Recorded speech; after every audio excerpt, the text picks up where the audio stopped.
Let's break this old shit apart.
Attention all. Time to drop those dimes into this digital river.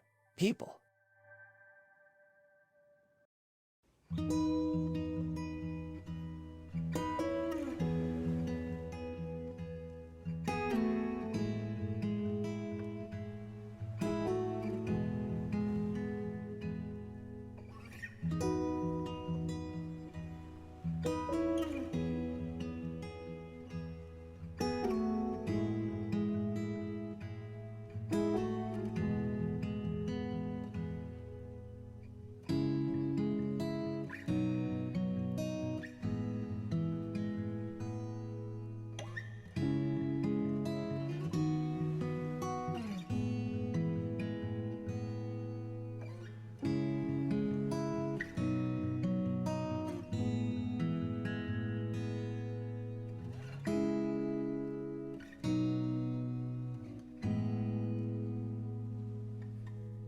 Back in a bit, folks.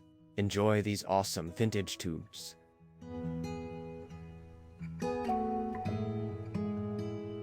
Glad you're here. Sleepy. Let's keep the chat lit.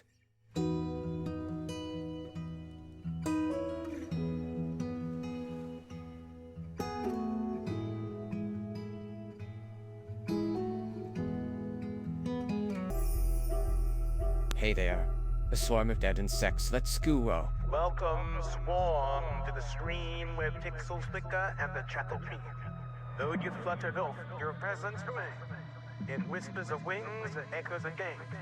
Here in Majenko space we unite to laugh and cheer through day and night. So the buzz, if you will, is this little band here at the family. That's the jam.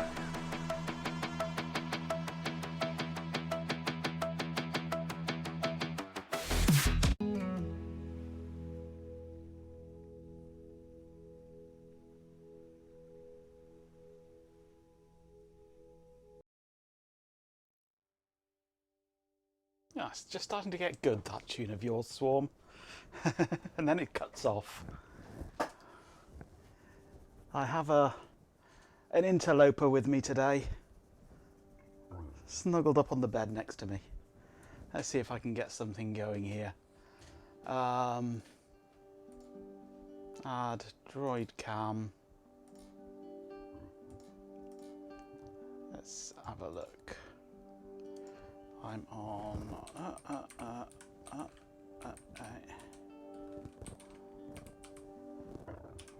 181.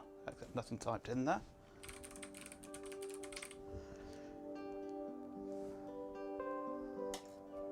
Okay, let's see if that's going to work.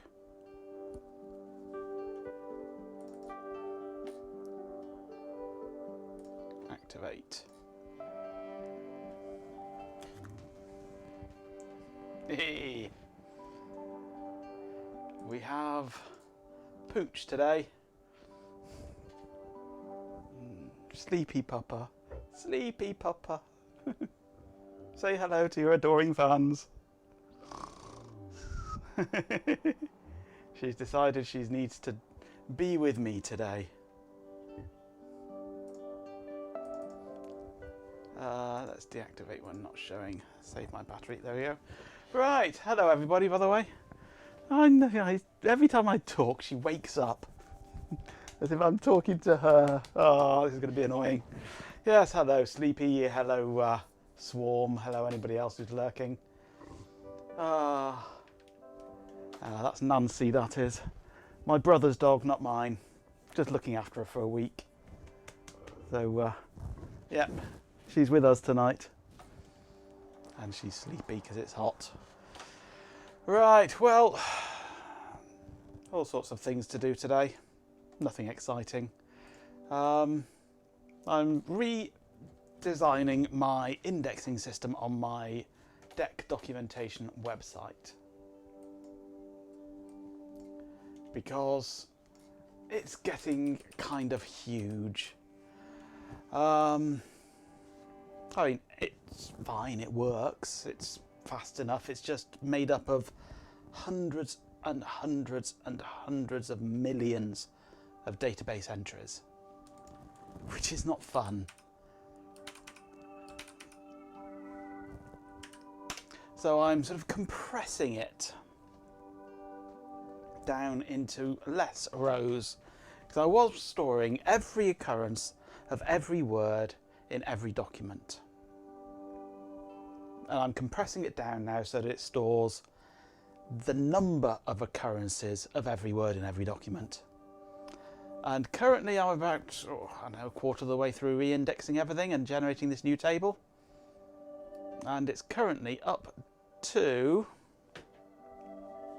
a lot. Buried myself in info, yes. Quite literally. In fact, I think we're probably up to billions of rows, because we're already up to 9 million rows there. There's a lot of rows, and that's just the compressed version. I'm not sure how much more efficient I can make it. And I am on document number almost 3000.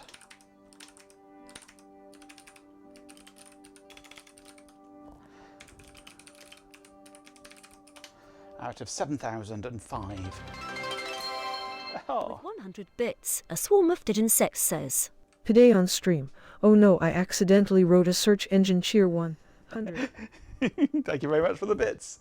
It was entirely intentional. It's just I didn't really expect it to get quite this number of documents and number of words in it. So, yeah.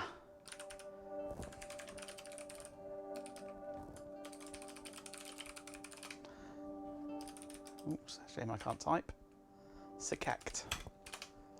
I mean, I've got a separate index of just the words, and I've got 4 million words in it. A lot of them only have like one hit, one instance, and it's not an actual word. It's like a code number or a product string or something like that, product key number or something. But yeah. And I've cut out a load of words as well. Where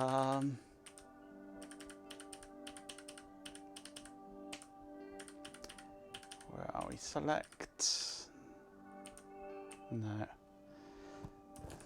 Select star from words where. No, order by hits, desk, limit 20. Top 20 words. Currently.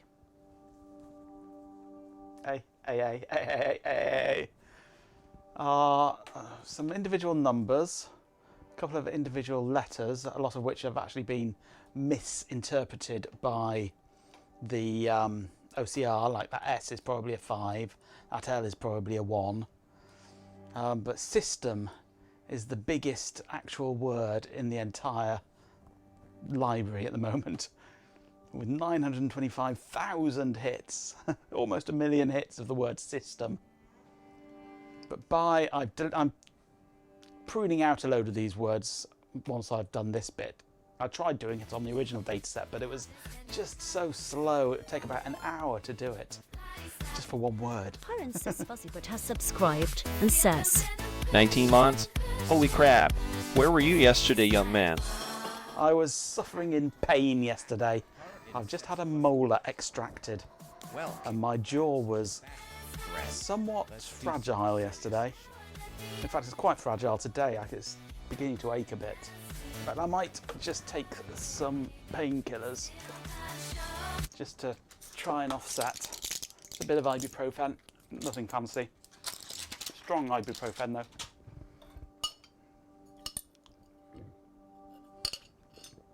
So I didn't have a very fun day yesterday.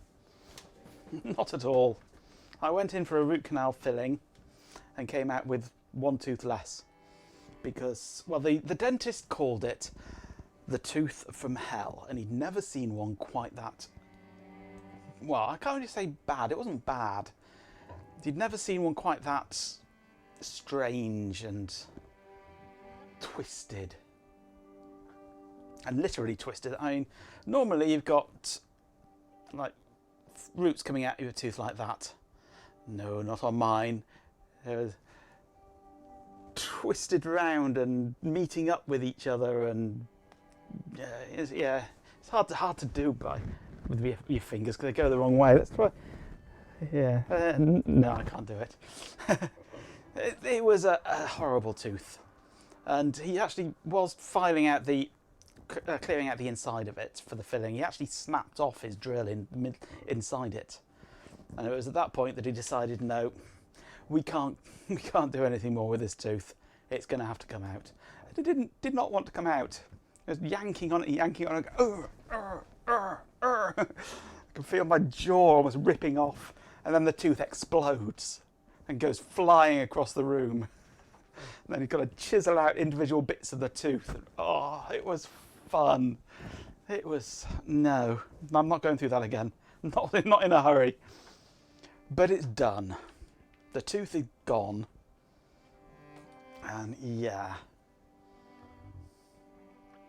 It was getting to that state. If it hadn't have exploded, I think he was about to put his knee on my chest, yeah. But then the tooth just went boom. And I heard it skittering across the floor. So, yeah. But I did not really feel like talking a lot yesterday. It really did feel very fragile around here. In fact, it feels quite fragile now. He actually had to cut into the bone a bit to be able to get the tooth out. Oh. And I can still smell now the smell of burning bone every so often. I'll just suddenly catch this little whiff of burning bone in my memory almost. Yeah.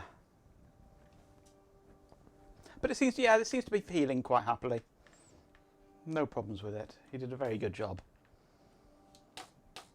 So fingers crossed, in a day or so it'll be as if nothing had happened. So if I do suddenly stop talking tonight, it's because it's hurting too much. Or I just can't think of anything to say. Which is probably the more likely option. Yeah. 2 tooth extractions. First went smoothly, just popped out and healed fast. Other one not so much. Depends. Yeah, it depends. No, the overlay should be fine. Oh, hang on, I haven't. Hang on, 1 second. Go there, go there, go there. There we go. I just hadn't woken up the camera connection. Oh, I see we've got a hype train going. I didn't notice that. Now I can notice it now the overlays are working. Right, yeah, we're about halfway through the array indexing now. And then I need to rewrite the indexer, and I need to rewrite the indexing, the search routine.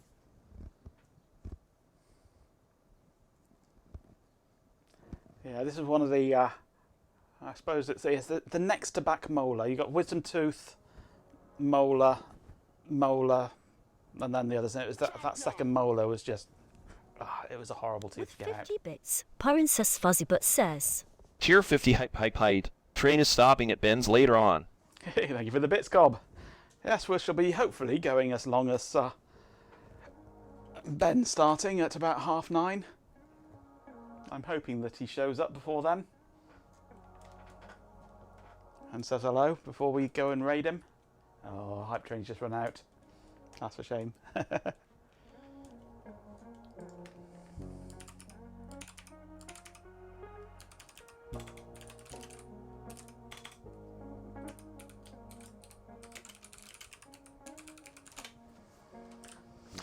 I can't type tonight.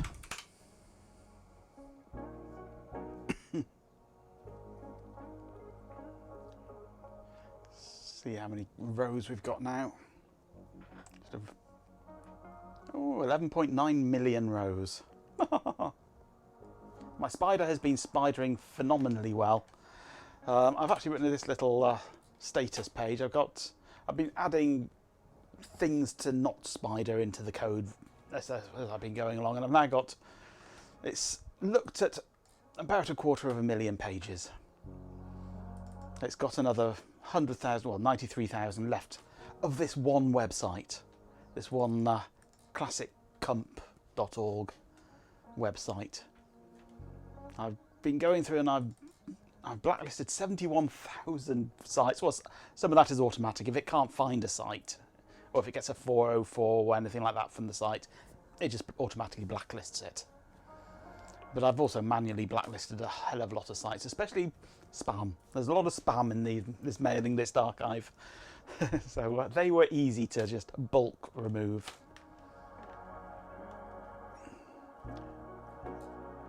But it's found 20,000 PDF and TIFF links that I need to go through and sort out whether they're good or not.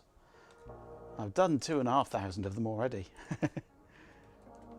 1,300 of them were crap.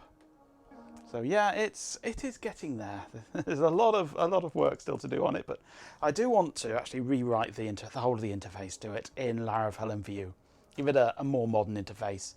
I mean, I'll probably keep the existing simple interface as well as a second option, but I've been doing some of the work actually on my phone, sort of sorting through links and blacklisting things and maybe checking out PDFs that it's found and things like that.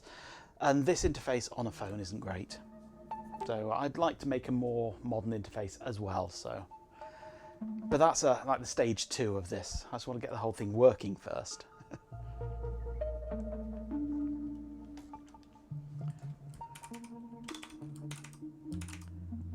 4,099, 4,100, excellent, of 7,005, wasn't it? And that 7,005 isn't the quantity, that's the highest ID.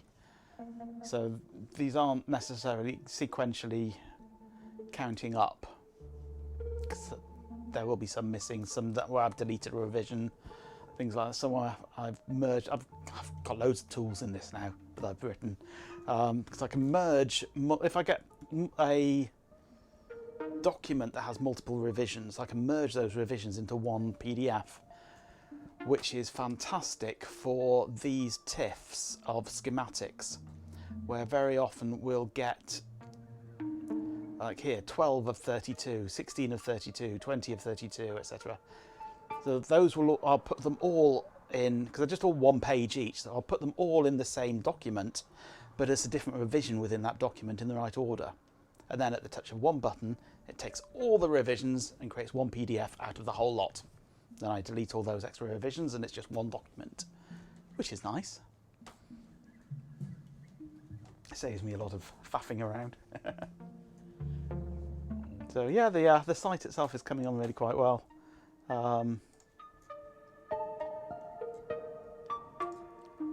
The tree of stuff is getting quite complicated.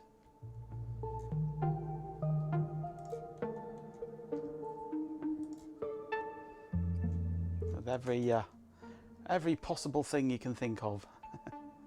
In fact, all those schematics that I was pointing at just now are actually for the PDP-1. The 38 is the biggest one. Yeah.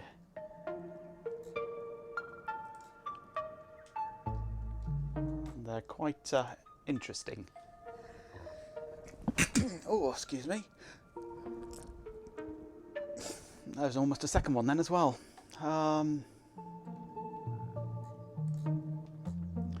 There's a lot of sort of just lists of where wires go.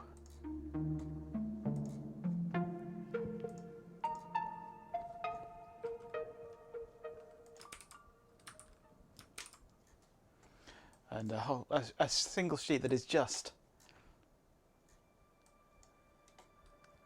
switches, basically. Rotary switches, speed, accuracy, number of bits.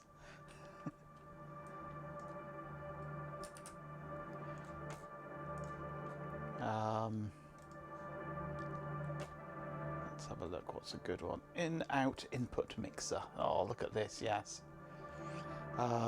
View this one. I was looking at this one earlier, actually. I mean, how's that for a schematic?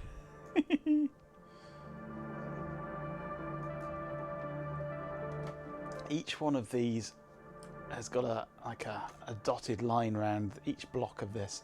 Each one of these dotted rectangles is one circuit board module that plugs in.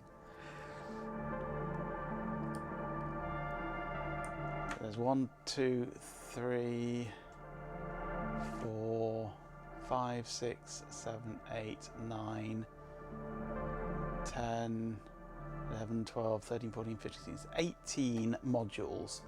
And actually I've found one of them online. It's not a schematic, it's a wallpaper pattern, absolutely. And one of these modules, actually found one, I posted it on Discord earlier, on Usagi's channel actually.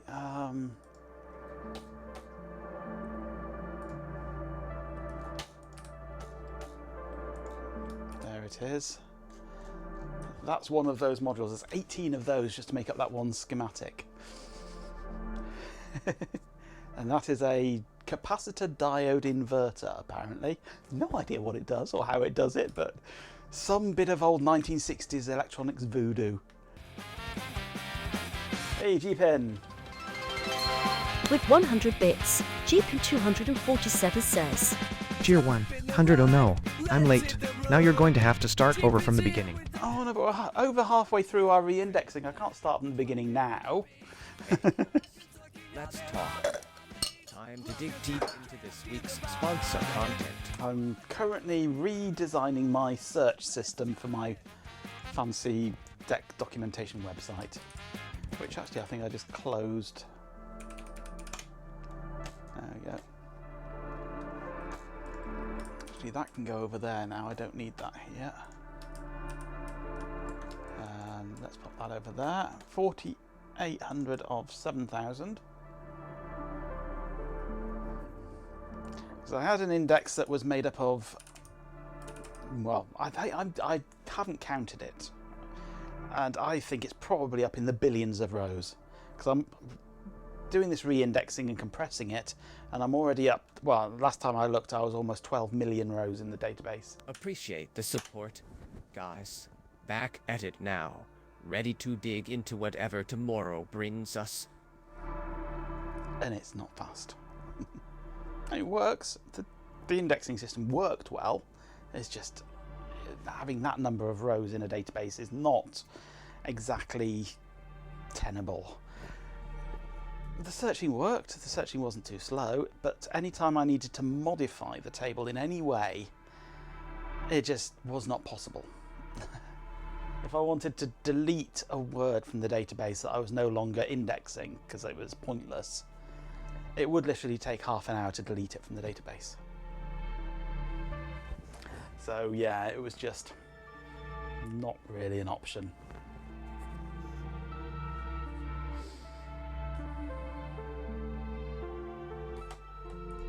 So yeah, we are rebuilding it gradually.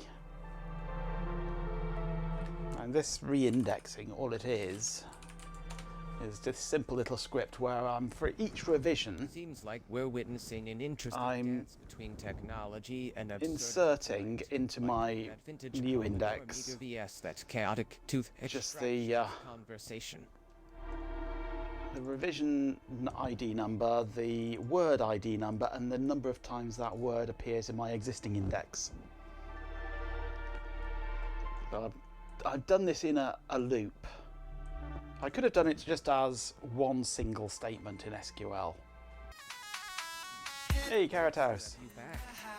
But that was going to take forever to run with no feedback, so I decided to split it down into a loop so I could get some kind of feedback to see how much longer it's likely to be. I mean, we're 5,000 we're up to now.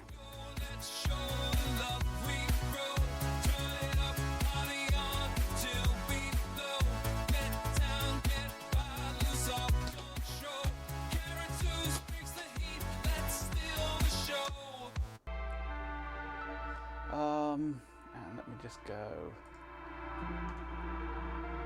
Where are we? Droid Cam. Somebody wants to say hello to you, Carrot House.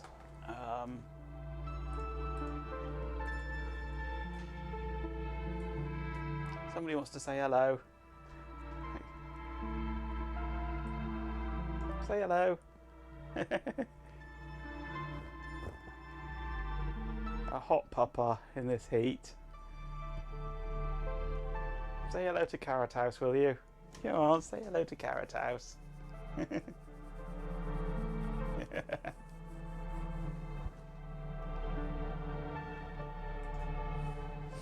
Not a kitty. Not a kitty. You're not a kitty, are you? No. Kitties don't like belly rubs. Ah.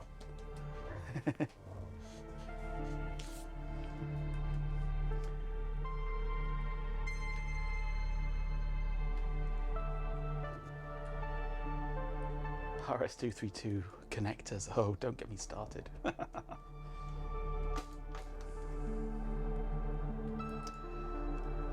Right, 5,300. Oh, I seem to be stuck on. Oh, there it goes, moving on.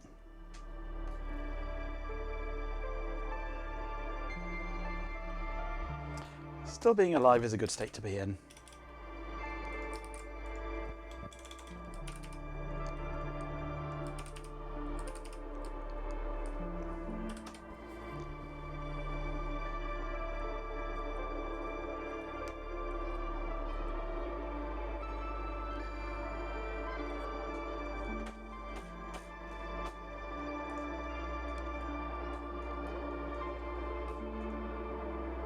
Rewind chat a moment and catch up.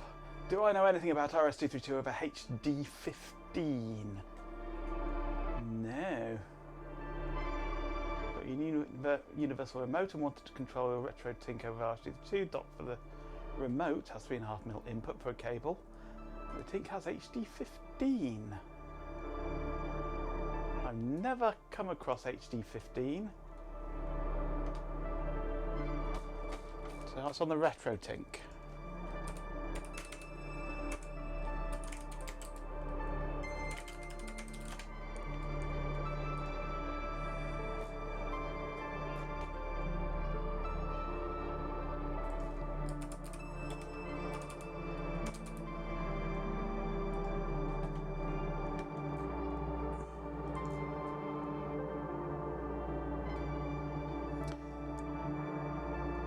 Okay. On the hit, you got transmit on pin 12, receive on pin 15. 9600 bits per second, 8N1, open drain. But it doesn't say. It's interesting that it's open drain. It doesn't. That sounds to me like it's going to be a TTL kind of level input rather than an actual RS-232 input, and may need a pull up on it as well for it to operate. Possibly, potentially. Although it'll be the TX that's open drain. The RX there's no such thing as an open drain input. So you might need to go from your jack plug via a Max 232 to then go into pin 15 on the HD15 connector. An unscheduled one at a weird time. Yeah, that's normal. Yeah, well, I was bored. I couldn't put it off any longer. I sat here waiting to start the stream, so I thought, stuff it, I'm starting the stream. 5,500 almost now. I have 7,005.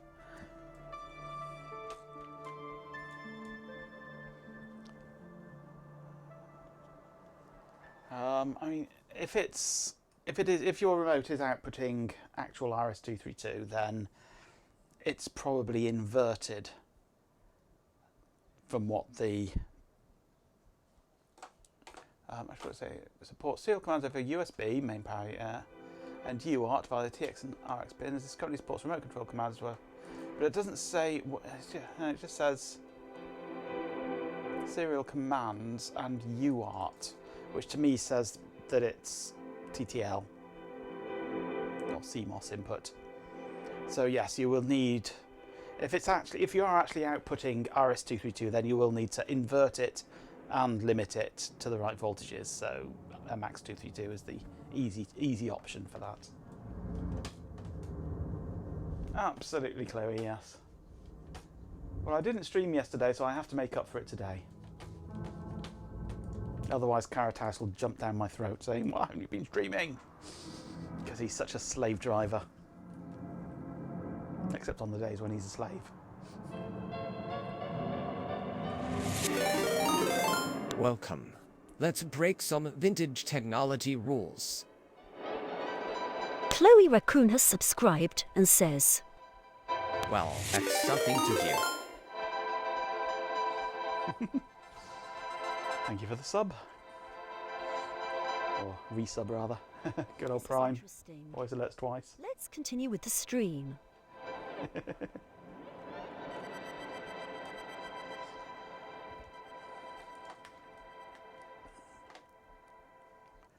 5,600. How are we looking rows-wise?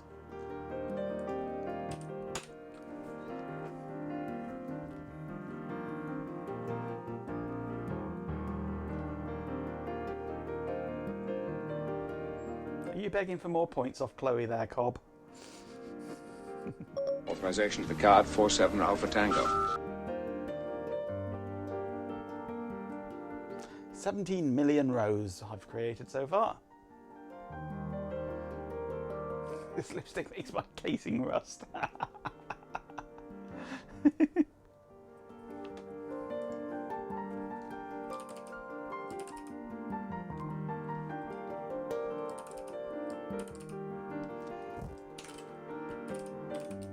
Right, let's start looking at how I do my indexing then while that's running in the background.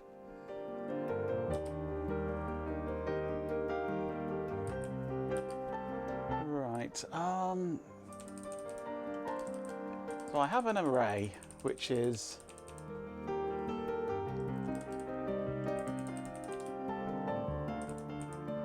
basically the word, a list of words.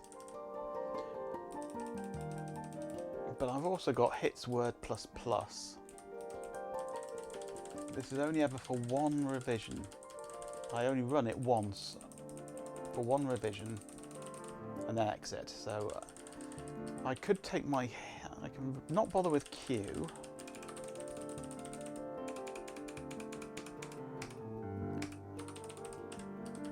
I don't care about offset. I'm just counting the number of times a word appears.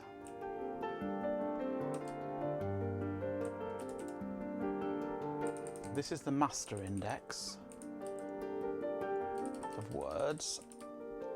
so it keeps it up to date with new words that have arrived. And this is where I'm building up my actual word list.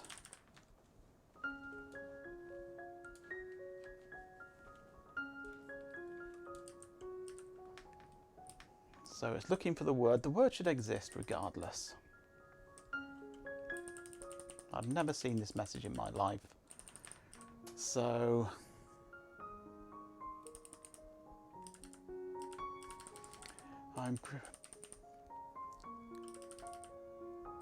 don't want to go as Q. I want to go as hits, hits as word enter.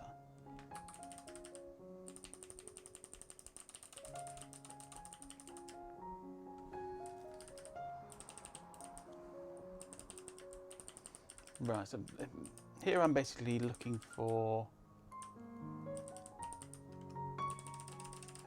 the word ID, which I'm storing in an array, which I don't need to do.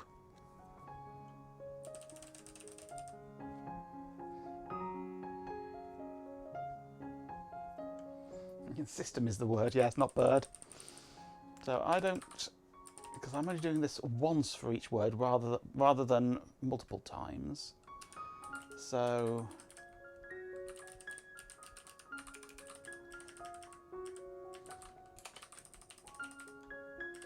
in here I can insert rev words.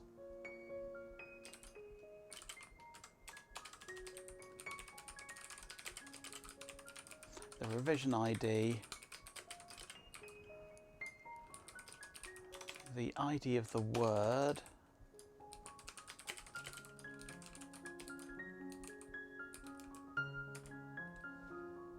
its word, that's what I want, isn't it? Pyrin says fussy, but Majenka Bot can assure you the stream chat provides much needed amusement and conversation for viewers. It's Tuesday indeed.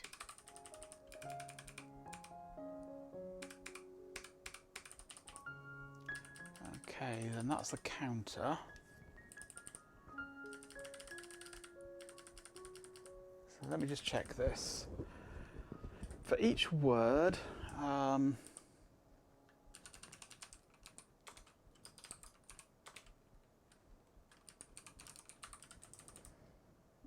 looking up the word, not ent word, I just want word.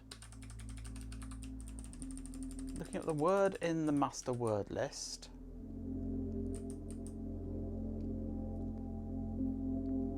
Then inserting a record in the index, the rev words index, for the revision, the word, and the number of hits.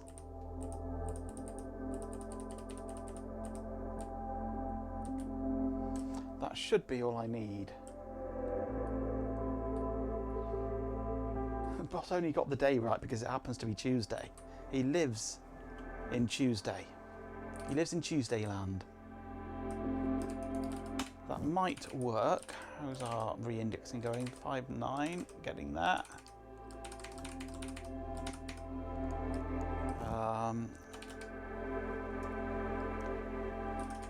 Let's just try running and indexing, see what happens.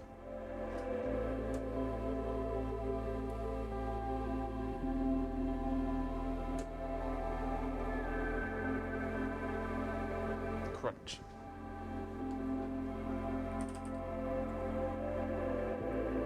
Of course, I'm counting the wrong thing here, aren't I? I don't want words, I want hits. Actually, here... Oh, hang on, that was wrong.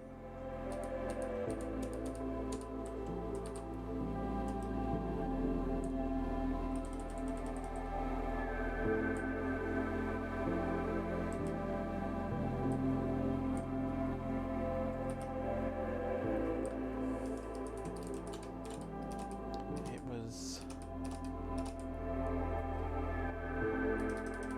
not Q here, it's hits. Awaiting your commands.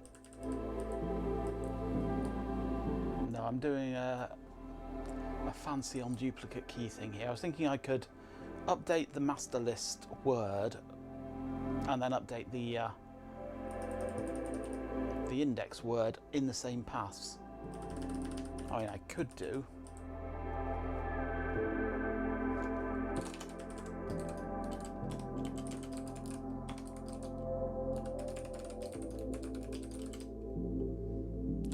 No.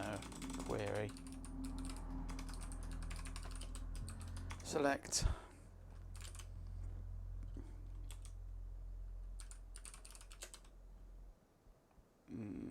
Actually, no. I don't like that. Because this way it deals with concurrency, okay. This way if I split it down, then it doesn't. I would have to lock the table and things like that, and it gets messy. So I'll keep it as just one single atomic operation, I think, there. And then insert the words afterwards. Let's try running that now. Okay, here's my ext3 dev bot brain. No, I don't think you can cope with an ext3. It's got to be FAT32. No, FAT12 actually, I think. The most he could cope with is FAT12.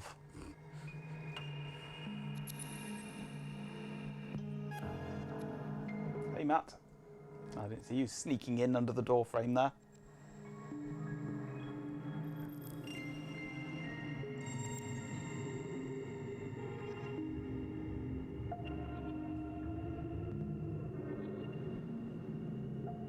This is going to be a bit slow because of the re-indexing happening here, which is not too far off finishing now, only 1,000 more to go.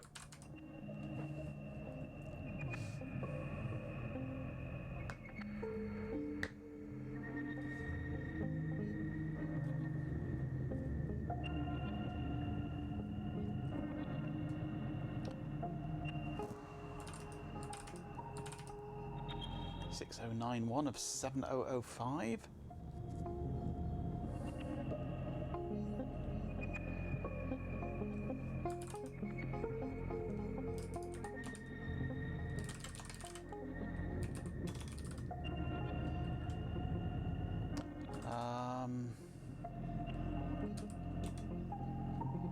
Which file is it? I can't remember.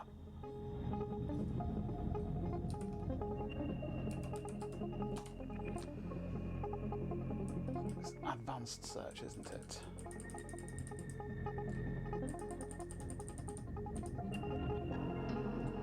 Right, select revision, comma, hits from Get ready for some seriously awesome adverts. rev words, show's where about word to get equals spicy. word, group by revision, order by hits, descending, comma, revision.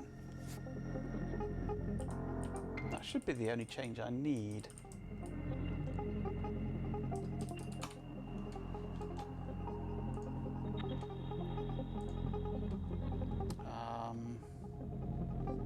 Advanced search. PDP-11 memory. All the words and a search. Bam. All the documents that reference PDP-11 and memory.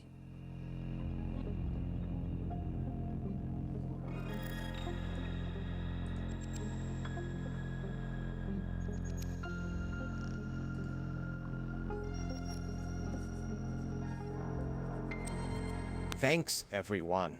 You were great today. Back with you tonight. 6163. So now we're really just waiting for this to finish. Princess Fuzzy Bahai recommends steering clear of that one, folks.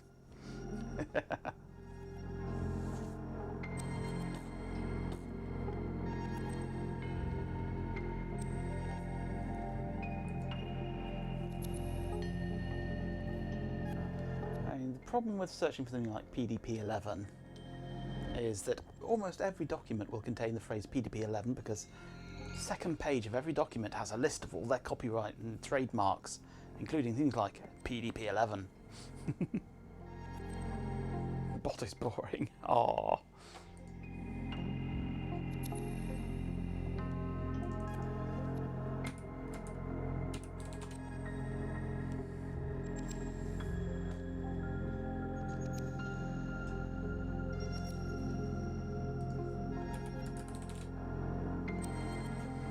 there is one document that we are lacking,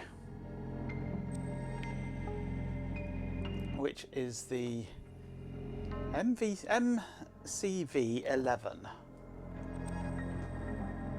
This is a card that somebody on Usagi's Discord showed us a picture of and said, can somebody help me identify this card? We identified it, but there is no manual available for it online anywhere. And it's basically a battery-backed RAM card. And there's multiple versions of it. There's a CMOS version, there's a MOS version, and there's a core memory version. The MOS version, I've got huge amounts of documents for. That's the MSV11. Right, look at all this lot. We've got the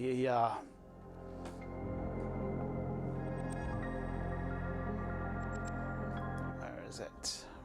We've got the manual and also the user manual and all sorts of things for it, but not for the CMOS version at all. Well, there is they created a core version, but I mean, it's obviously not going to be battery backed up, but it's non-volatile memory in a computer that has normally volatile memory.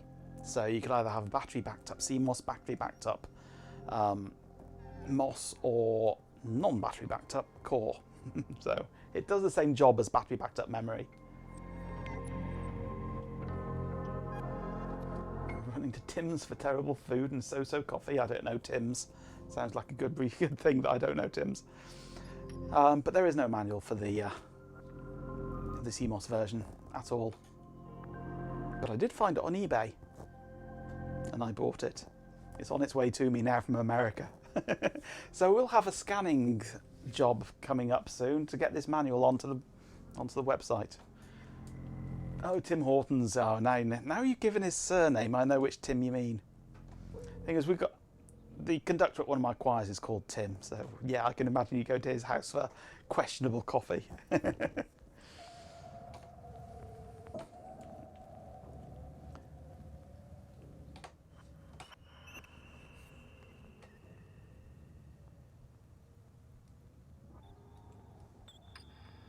Not round our way, they don't, Matt. Not round our way. We won't have that rubbish round here. We've even managed to stop McDonald's coming round here. Burger King's enough for us, thank you.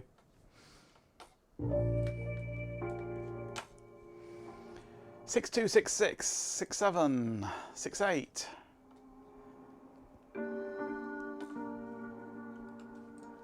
Right, while that's going, I'm going to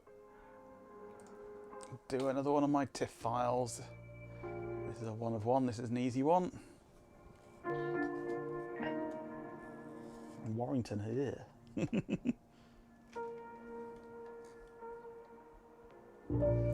Oh, that's a nice schematic there.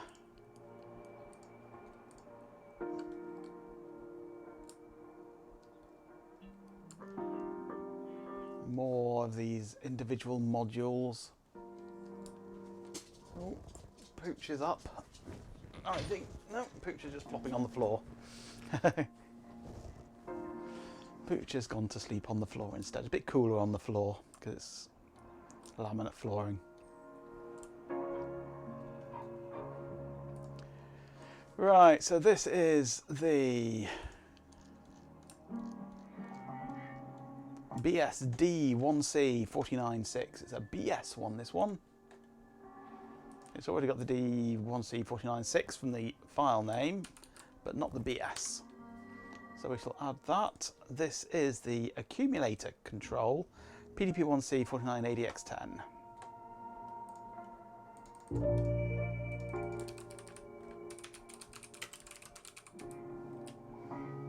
That's the PDP-1C49, did I say?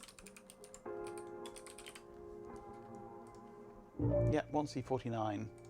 Actually, I can tell that from there. It's the 1C49. ADX10 accumulator control. It's a field print set.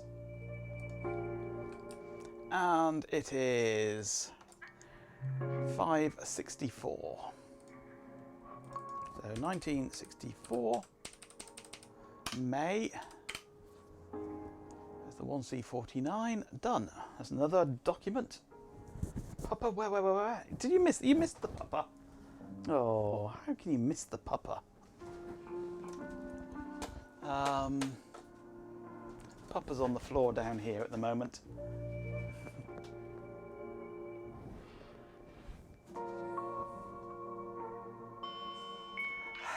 A hot papa needs a shave, don't you, Nancy? You need a shave, don't you? Shave your bald. No.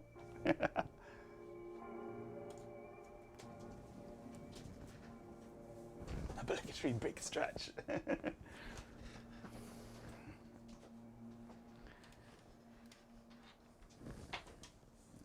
she's hot. She doesn't know what to do with herself. Should throw her in the pond, but it's too small.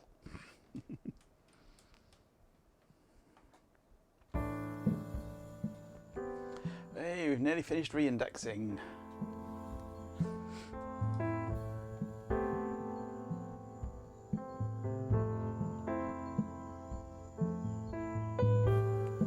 '67, '65, '70.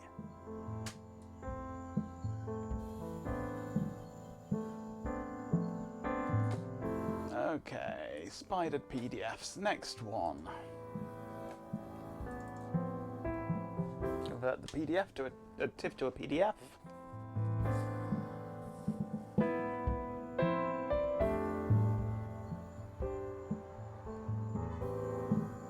Ooh, look at that. That's a wiring diagram, that.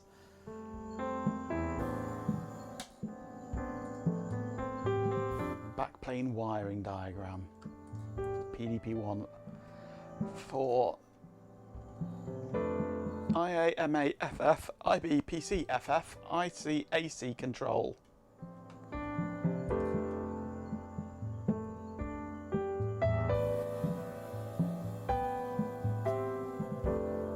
Nice.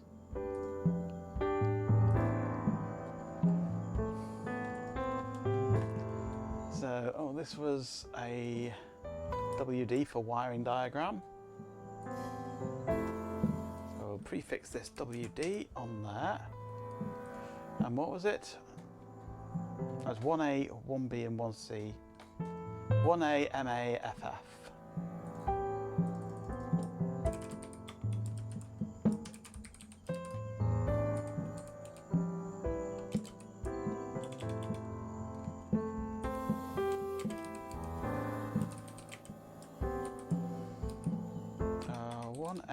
What was it? 1A-MA FF 1B-PC FF 1B PC FF. I assume MA is memory address, FF is flip-flop, PC program counter. ICAC control, or 1C AC control. Not sure what AC would be. And this is from 564, I can just about make out there. 1964, May, 1C49, another one done. AC/DC bit completely different, yes. ICAC like AC/DC, yeah.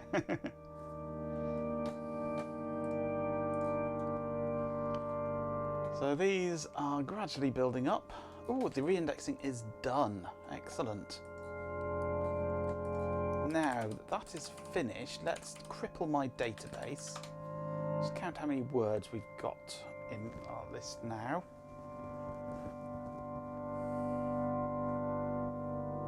$23 million entries. 23,486,704. Now then, let's count how many words entries there were in the original database table, which could take quite some time. It took 8.2 seconds to find or to count those 23 million rows. 50 pence of ACDC. The energy's palpable. Something akin to squirrels and cat fights with tiny lasers in here. Buckle up, people.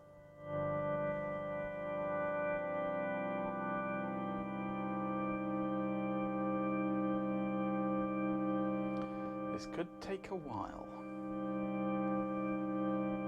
Welcome back, G-Pin.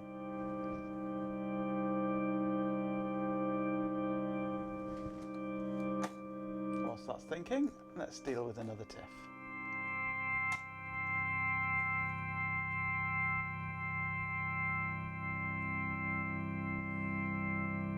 And as music intensifies, it does indeed. What's this we've got now then? It's a BS. The MA, MB, IO and PC transfer logic.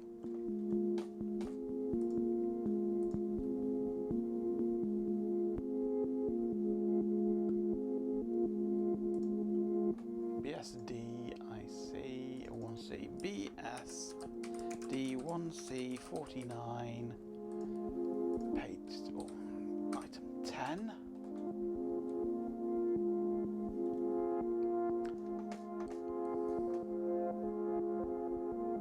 $167,807,192 rows. So we've gone from 167 million rows to 23.5 million rows. Actually nearer 168, isn't it? So that's quite a good saving there in size. So let's go drop table word search. Goodbye 167.8 million rows in one fell swoop. Not bad. Okay. So what was this? MA, MB, IO and PC.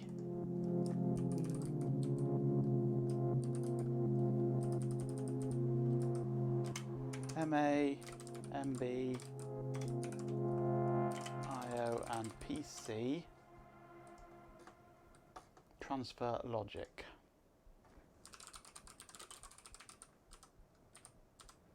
$64 again, is it? Yep, 564.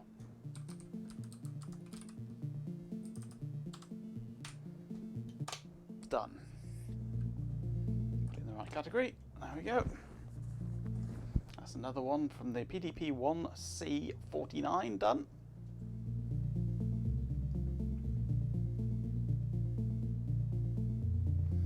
If every heavy SQL query in the world is mandatorily and accompanied by somber organ music, which are either more efficient databases or more organists, yes. I'd vote for more organists personally.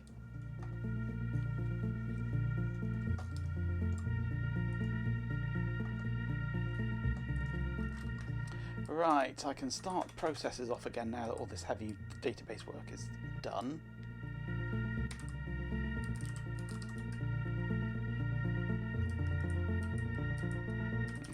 Which one are we on here? No, that's... Right, start the OCR running again for the last couple of hundred documents.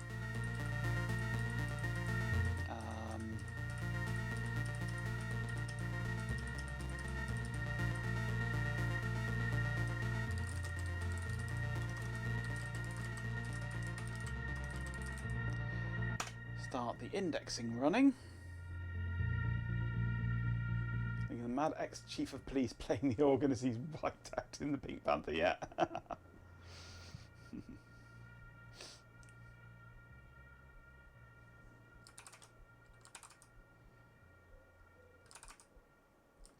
Alright, so we've got OCR running, we've got indexing running.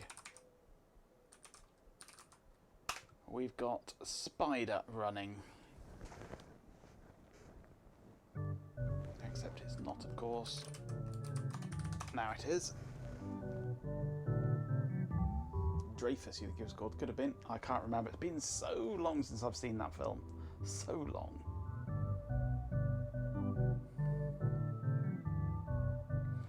Okay.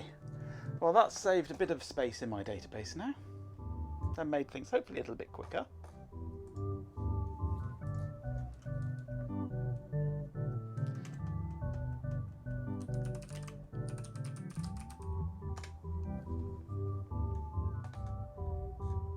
that search runs nice and quickly now.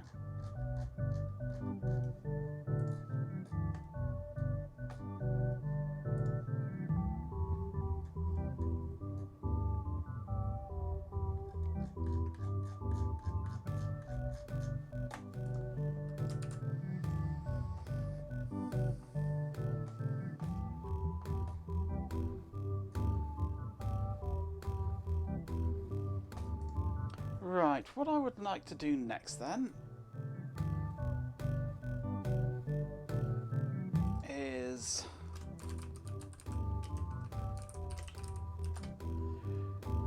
grab a copy of OpenBSD version 5.8 for VAX, if I can find it.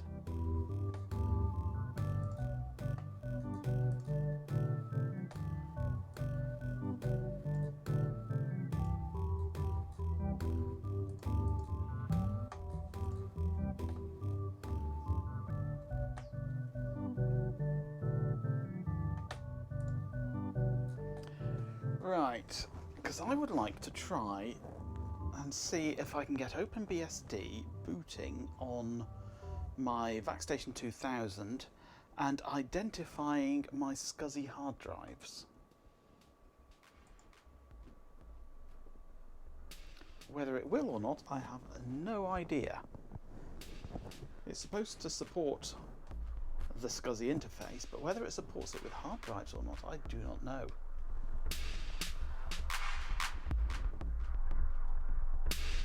Also, I don't know how to boot it. Whether I can boot the CD or not, I don't know. But we shall try.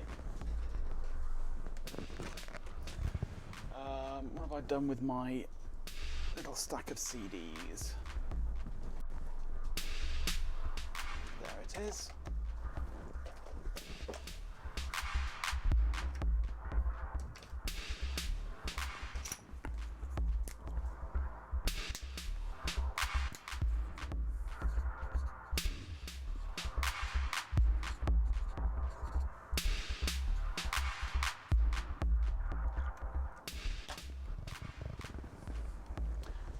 Because I have VMS working with my SCSI, Time for works your beautifully, fix. Get it before it runs away from you. but Ultrix will not work with it. There are no patches for it. There is no source code for it. There's no chance at all of getting it working with my SCSI drives. It worked fine with the internal drive and works fine through the network, but not with SCSI. So I want to try OpenBSD and see if that works with SCSI.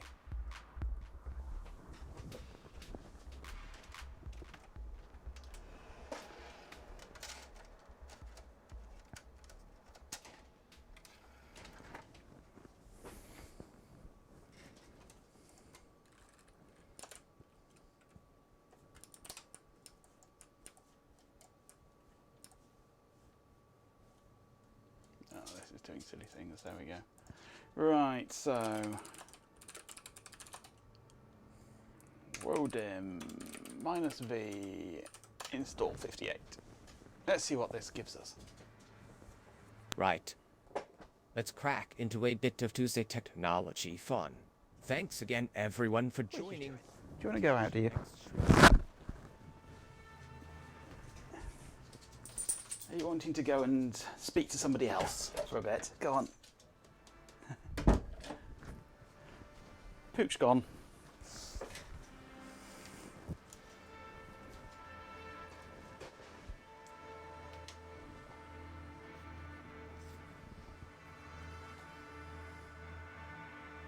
Is the bot off? No, just the dog.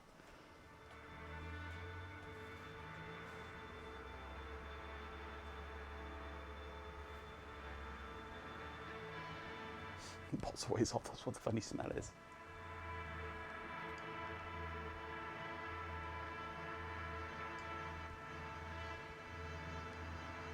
No more kitty. Not a kitty, it's a dog.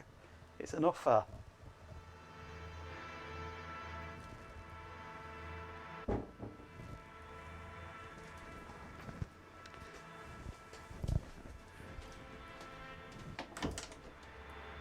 No. Must be just the wind. I thought that was the dog banging on the door again then. But no, it's just the wind blowing it.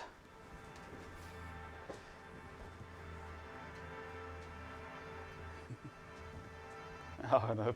The bot can't say welcome back from adverts.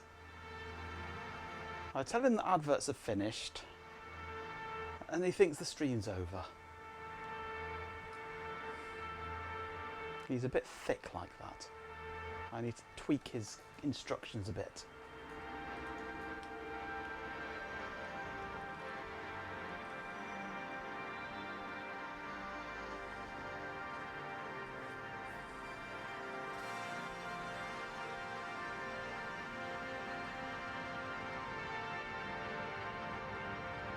Absolutely, Chloe, absolutely.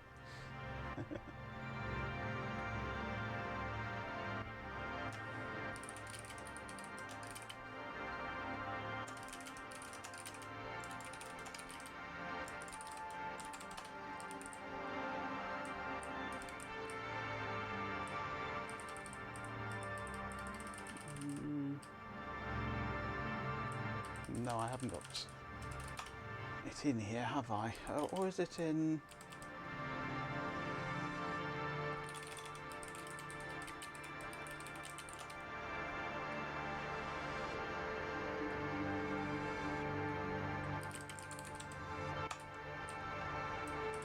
Ah, here we go. Finally, the adverts are over. Thank people for their patience while they played and welcome them back. No.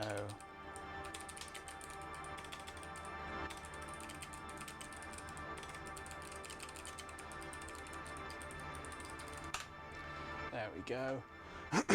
Reload config. That might improve matters a little.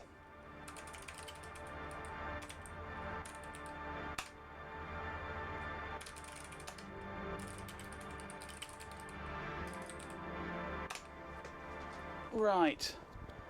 Let us see what we can do with this CD-ROM, if anything.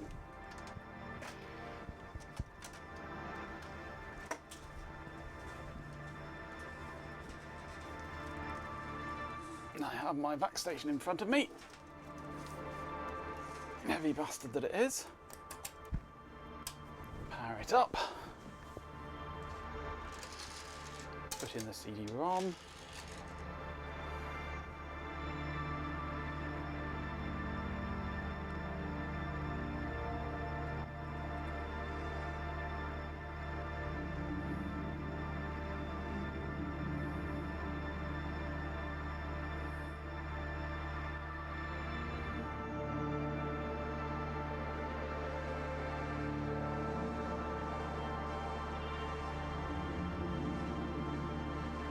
Wait for it to boot up.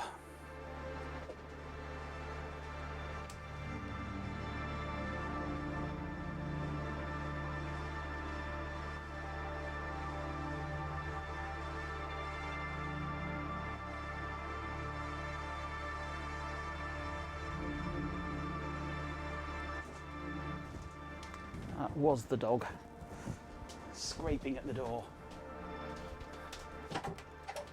Come on then. You're worse than a cat. Are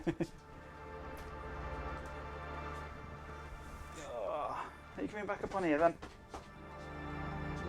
No, you're flopping down under my chair, so I'll run over you.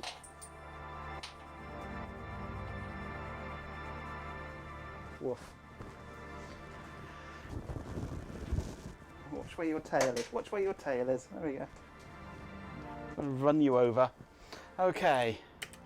DKA6 is the CD-ROM drive. Enhanced placement for cats and dog, yeah. A cat would have learned how to open the door by itself.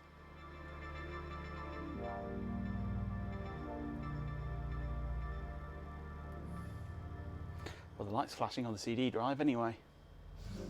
DKA6, is it going to actually load anything? Ooh, that worked.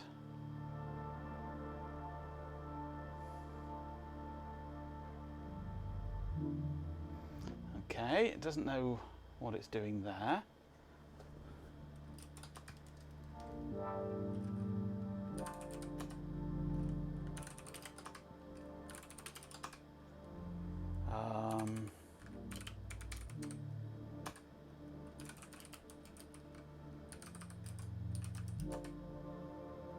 I don't know what I'm doing here. It worked and probably didn't, yeah. But it may not know where to boot from, that's the problem.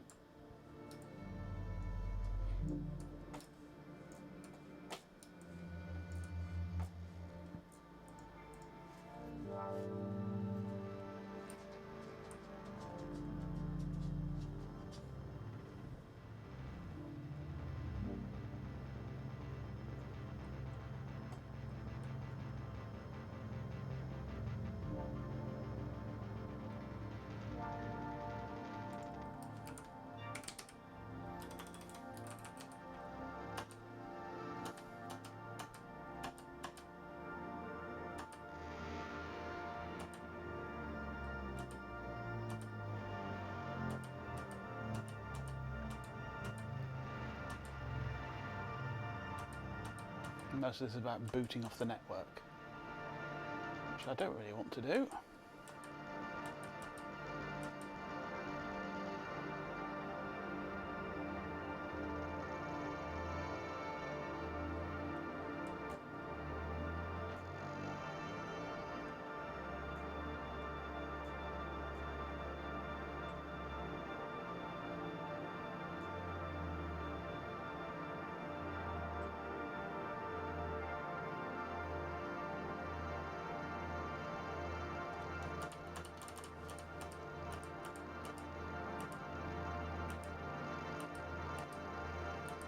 No, it just doesn't tell you how to boot from a specific device.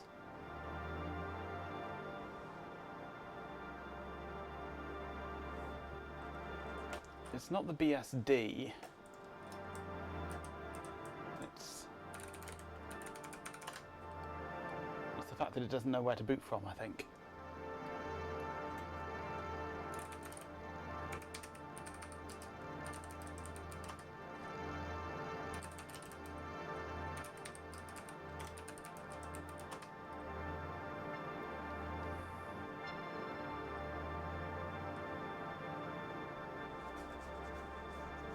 Or it doesn't know how to actually do the booting of this. Not a device. This is the thing is, this is a device that should not exist, so nothing supports it. I was hoping that BSD would support it, just because it treats it as a generic SCSI device and looks to see what's on it, but nope, it doesn't, by the look of things.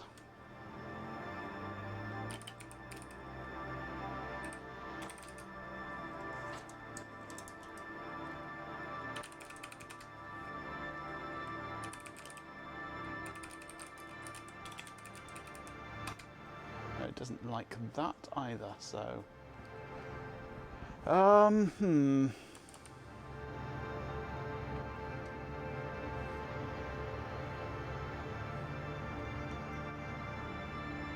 Well, I chose OpenBSD because it had it worded differently to NetBSD. NetBSD states that it supports TZK50 tape drives on the SCSI on the VacStation 2000. It specifically says it supports the tape drive. OpenBSD just says that it supports the SCSI interface. So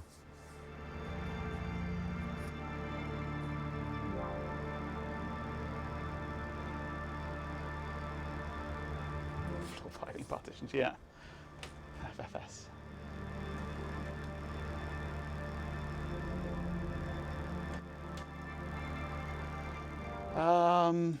So that's why I chose OpenBSD as opposed to NetBSD.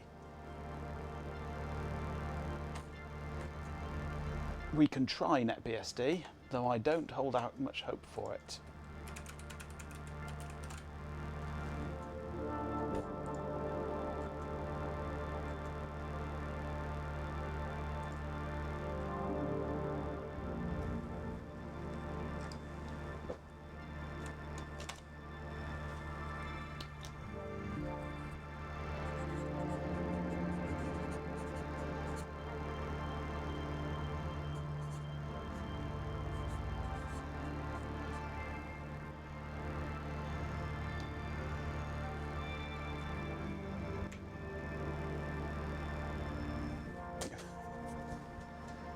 I mean, it'll run. It'll run on here. The only thing is, it won't be able to access my SCSI drives.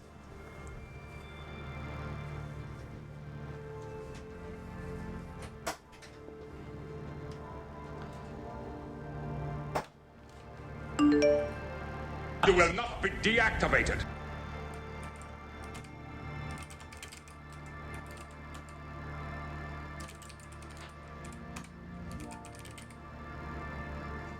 That has finished downloading, hasn't it? Yes.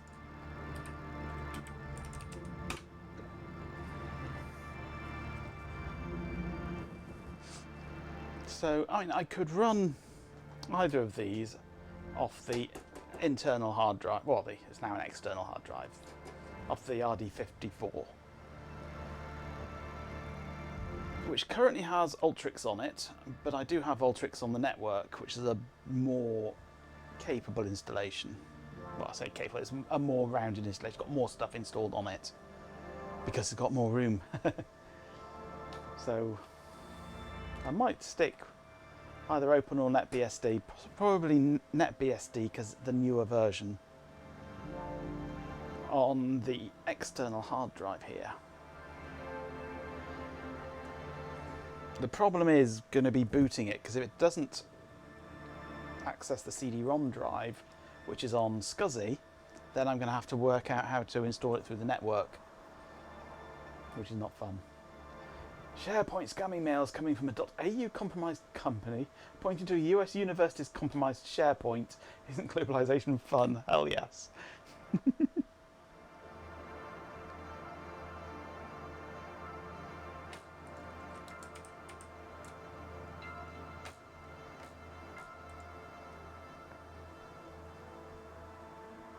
I mean, non-compromised SharePoints, yes.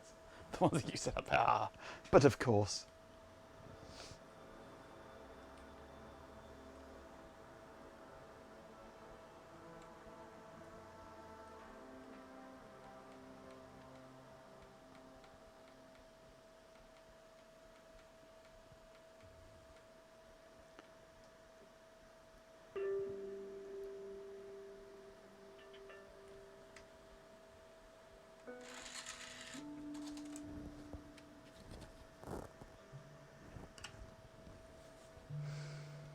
Nearly finished writing.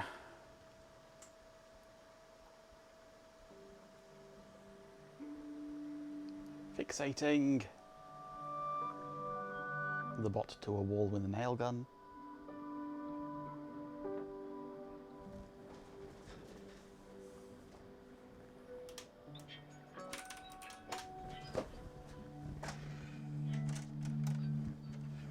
Okay. Insert that into there.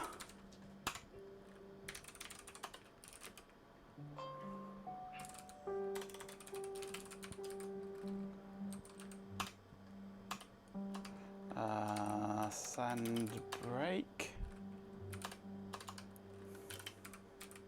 Boot DKA6. Let's see what we get. Bet this won't even start booting. But it won't even load a bootloader, will it? Nails aren't long enough, use epoxy.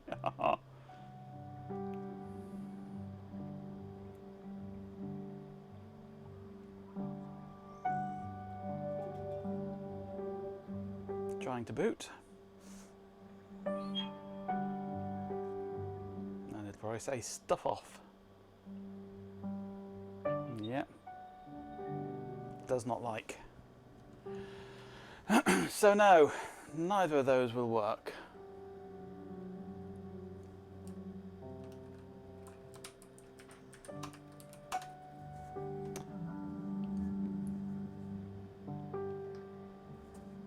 Some break. On holiday. Fair enough. See ya. Bye. See you in 2 weeks.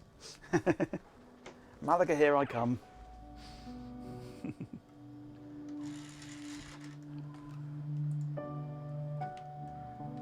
Installing NetBSD.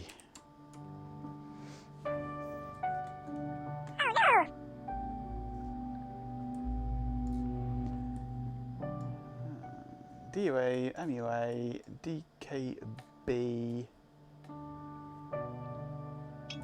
QA, SA, ZA.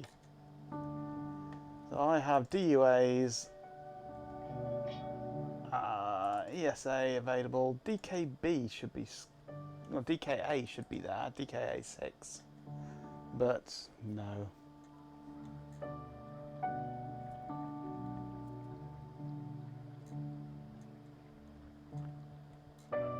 It does also say that you need really 16 meg of RAM to run NetBSD, if I remember rightly.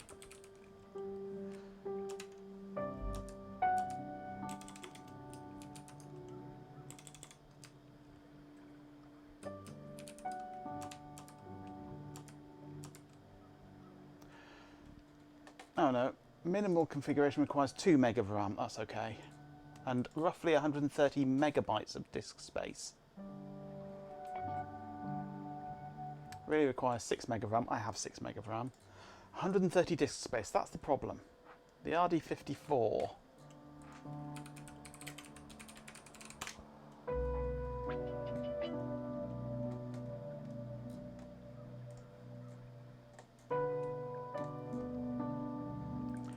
Has 155 megabytes. So I can just squeeze the basic OS on there. The minimal OS I can just squeeze onto the one hard drive, so it would be pretty useless really.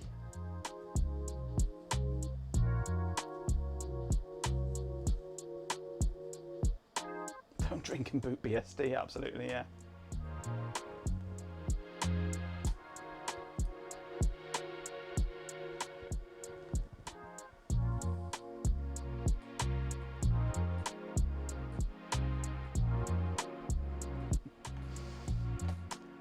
So I don't know about Break time's installing over. this. Let's dig into those technical marvels with Magento Tech.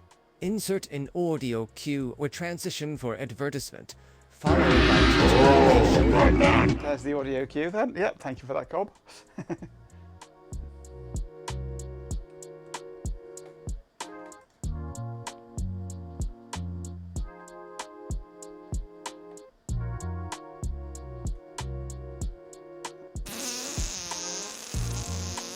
I can't install off CD. If I did install, I would have to install off the network.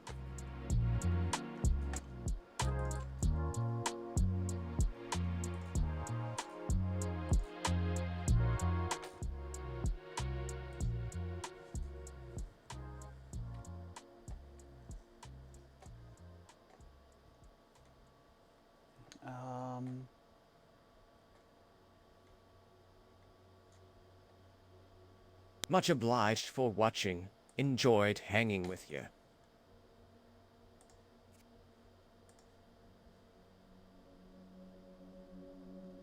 The boot file system is 2.4 meg in size. No.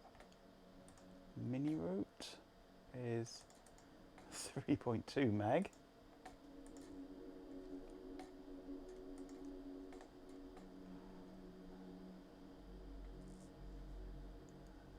Those are the network install files.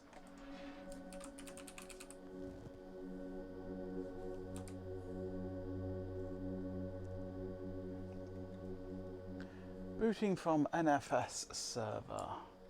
All Vaxen that can boot over network use MOP, a DEC protocol. To be able to use MOP, a MOP daemon must be present on one of the machines on the local network.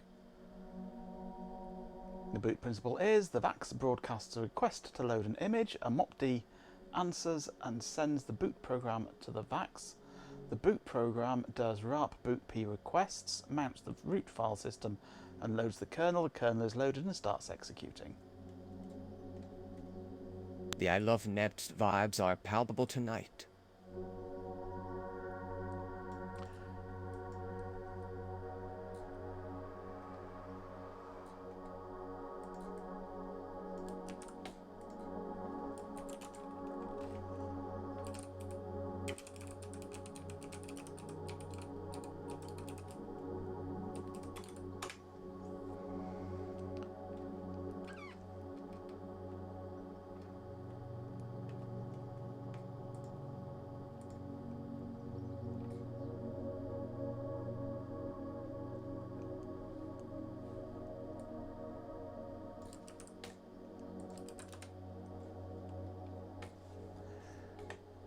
I think that they may not be available on this site because I don't believe this site actually exists anymore.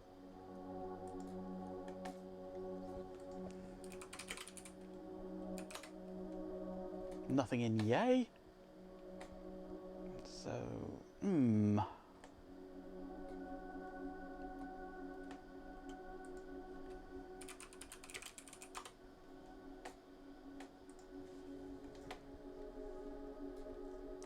So I might need a NetBSD system installed and running first, because everything points to this same site, which just does not seem to exist.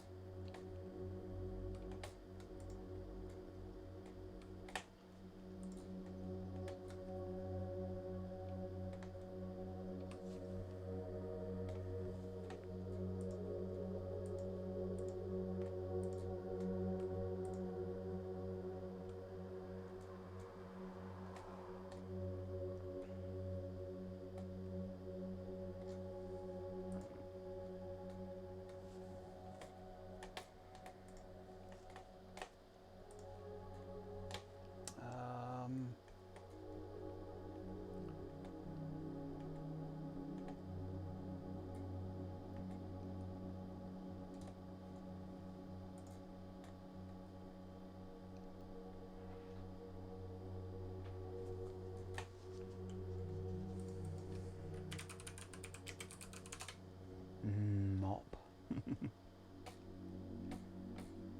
I thought that was a song by Hanson. Mop.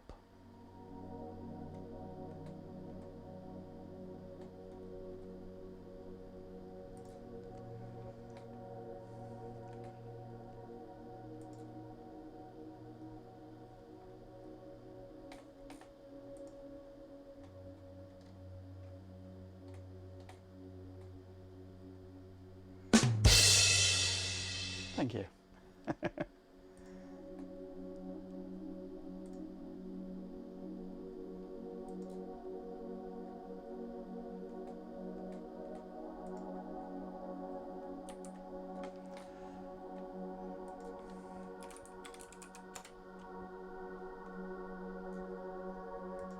No reference to Mopd anywhere.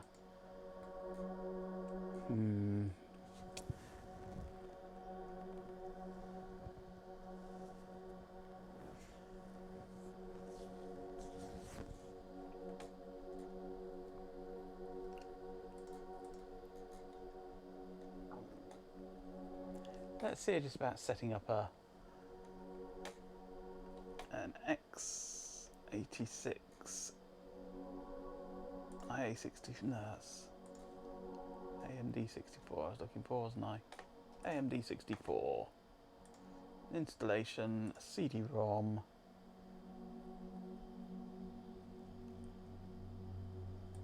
Didn't have an installation.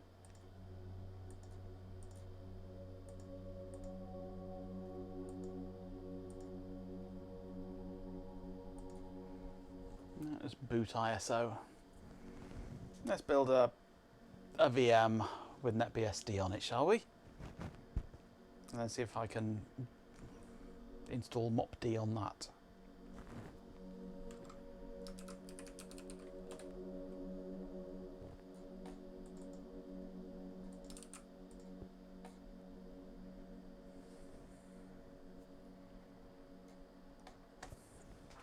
Let's turn my backstation off, it's too noisy.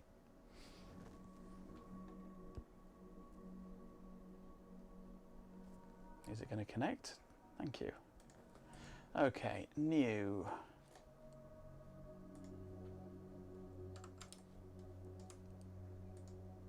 It's halfway downloaded.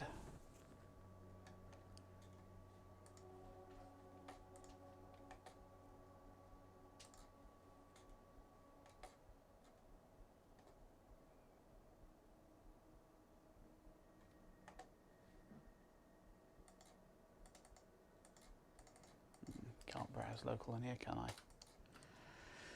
need to copy that into one of my shared folders. Boot.iso. DocMartin.iso.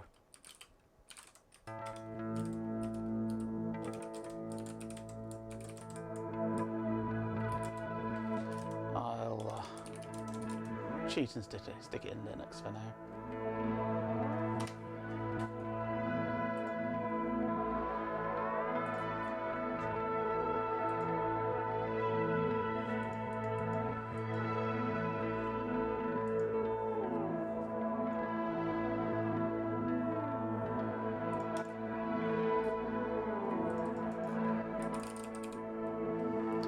Okay, generic OS forwards. 4 gig of RAM, 1 CPU.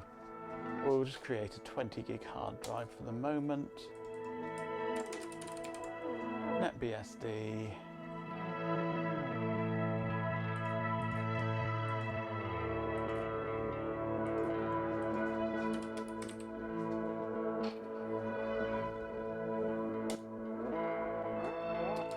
Okay, so we're on a BIOS for the 440FX, that's okay. IDE drives, all good and old-fashioned. Begin installation, see what happens.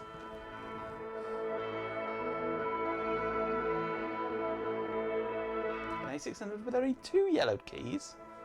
What? Okay, this is booting.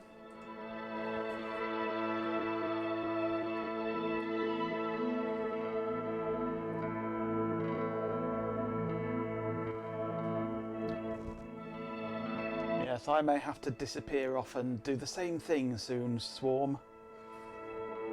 With this little curly-haired madam. Installation messages in English. UK English. Install. Yes. Yes. MBR. Yeah. Use the entire disk. Default partition sizes. Okay. Yes.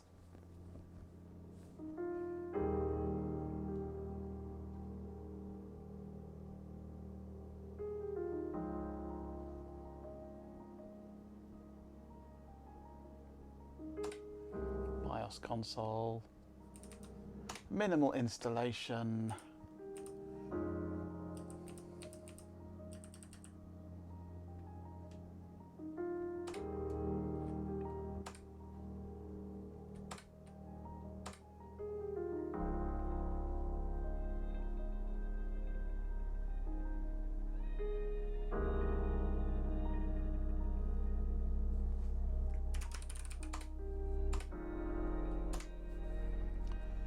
Okay, that should be fine.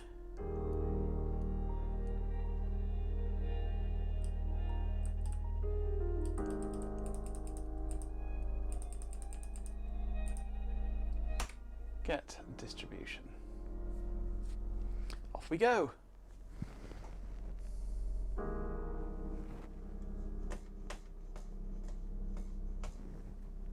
Thanks, chat. That's just what I wanted. 404, the page you're looking for, can't find.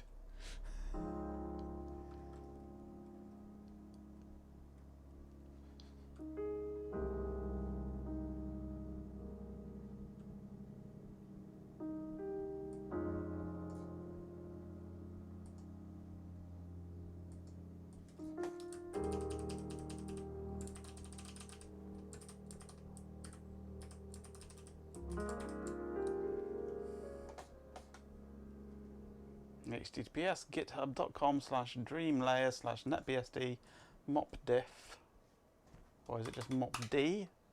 There we go. You'd slipped an if in. It was a bit iffy, that was. Okay. Mop server and utilities for Linux. That could be useful.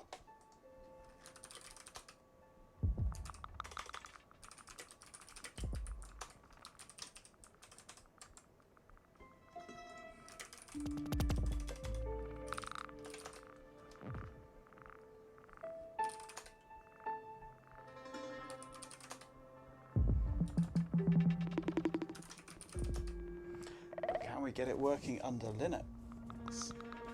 Yeah, or not. Probably not.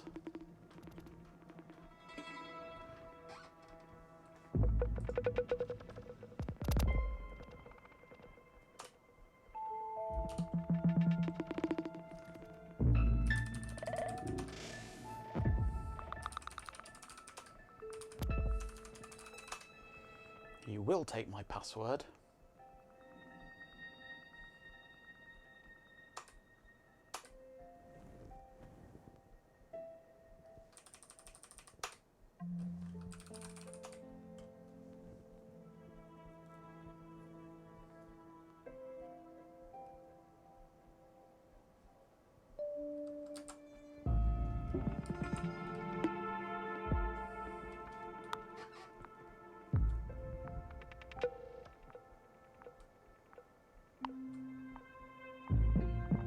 Deck server that booted with MOP, and also for net booting your 3300 into NetBSD. Nice.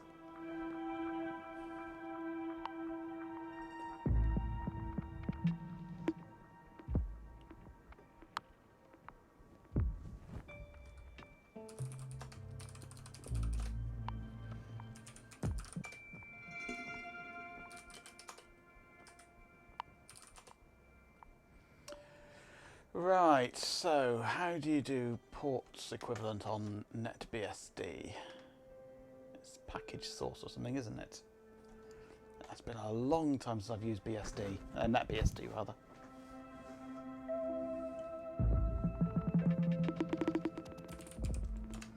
We have a package command.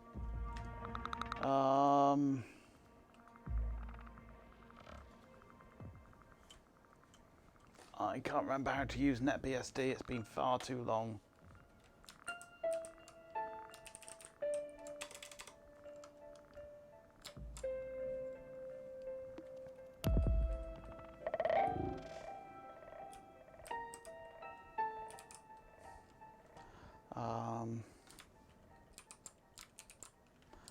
I can't remember how to get out of mouse capture on that either.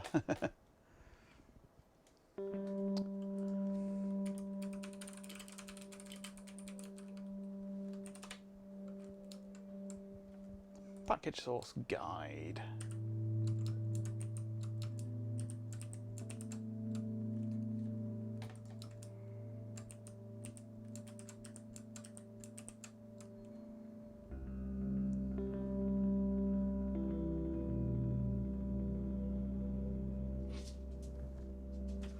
You want to go out again? Make your mind up which side of the door you want to be on, will you? Go on. Worse than a cat. PKG add it uses, does it? Aha.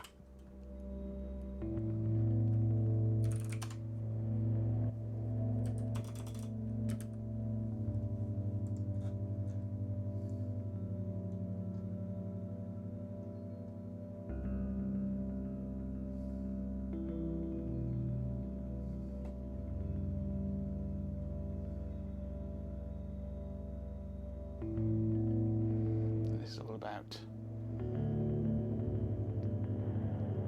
creating your own packages.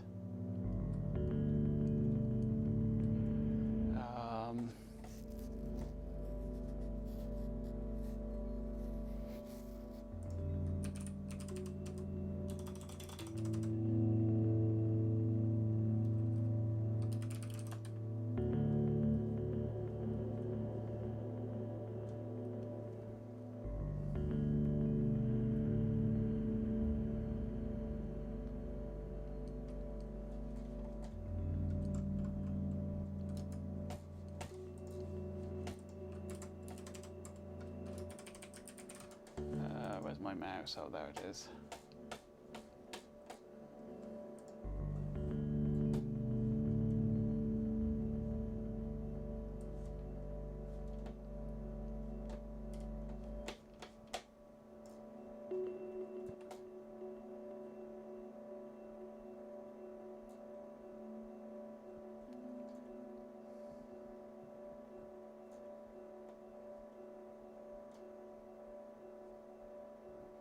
Install binary package. Set the package path and install pkg in if it isn't installed already.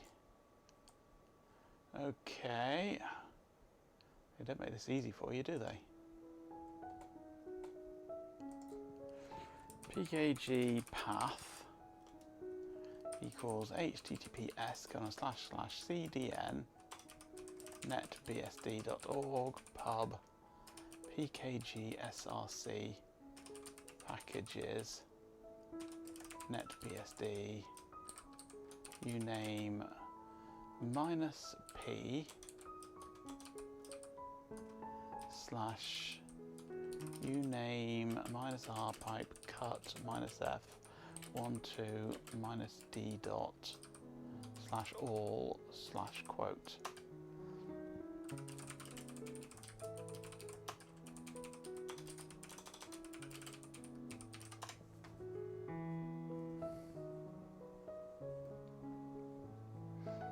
Making your mind up time for some book fizz, yeah. Okay, now I can do pkg in search mopd.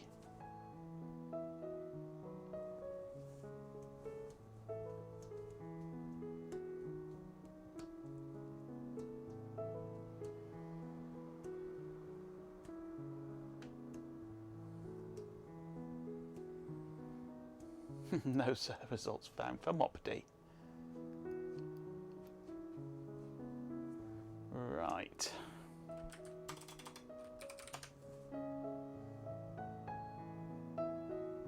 Break a sweat.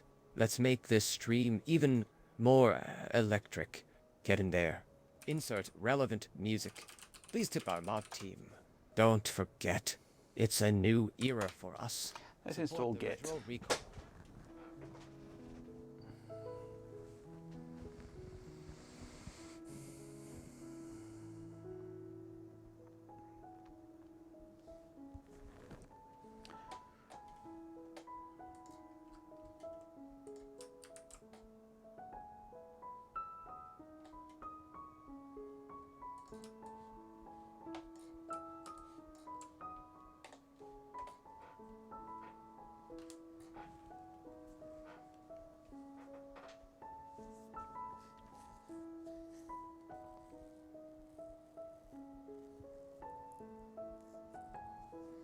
The Maz appreciate you staying a while.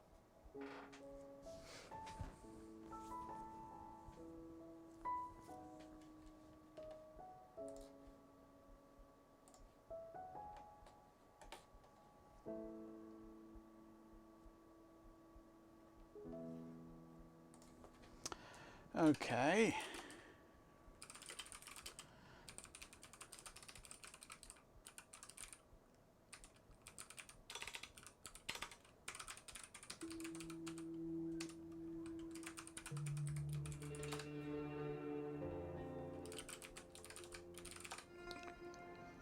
Okay, GCC not found. Okay, so install GCC. GCC is not available in the repository.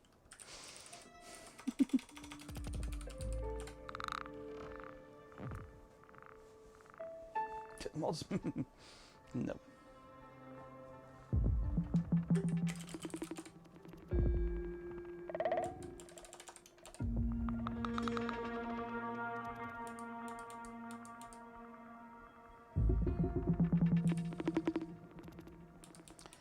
GCC 14, is that what I want to install? Don't they have the concept of meta packages or anything like that here?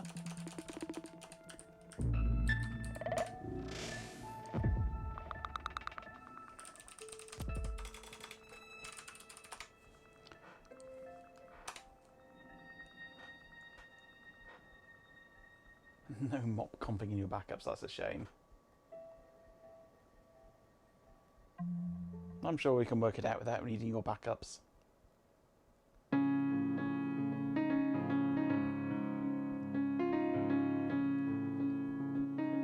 Are in Sass fuzzy, but it's intriguing.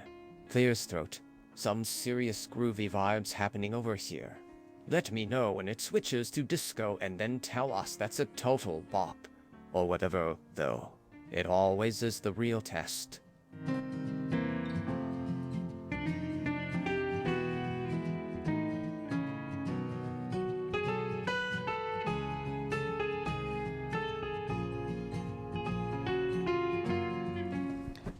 Eventually it'll install.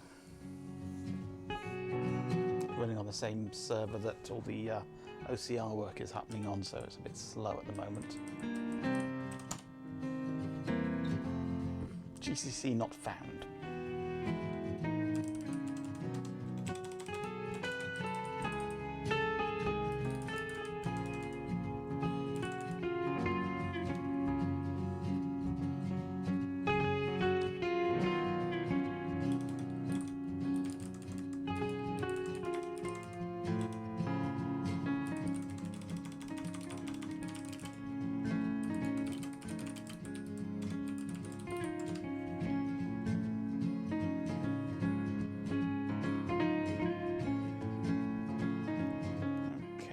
Dumped it into user package GCC 14 bin GCC.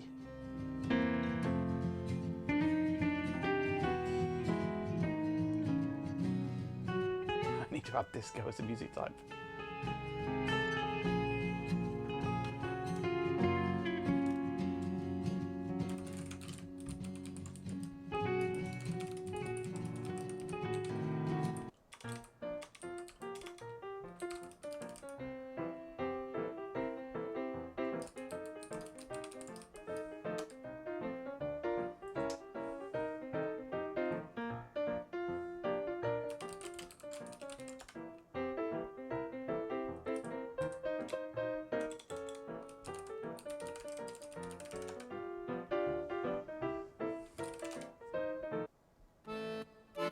syscdefs.h, no such file or directory. Maybe I should have done a full installation.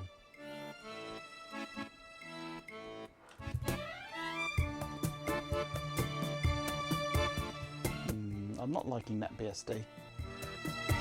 It seems counterintuitive to how I'm used to working with BSD.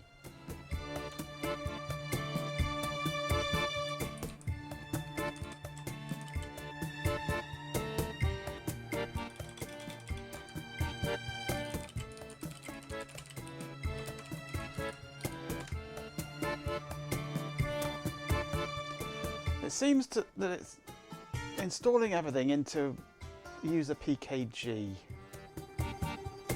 and not doing a very good job of it either, and messing things up.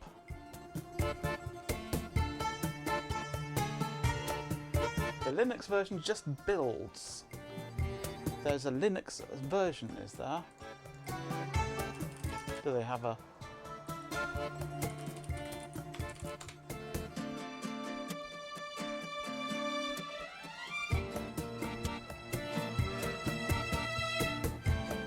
Have you got a reference for the Linux version?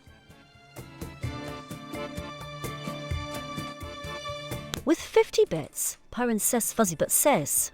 Cheer 50, this feels like a bit of a mess. It does, yes. I'm not liking NetBSD, to be honest with you.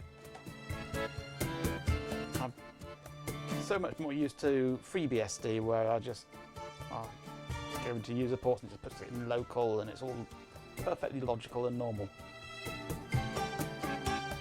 Hiding GCC away like that, it just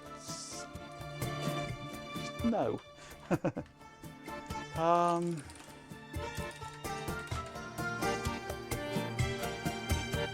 The make file is include BSD subdir make. It's designed to go into ports, basically, isn't it?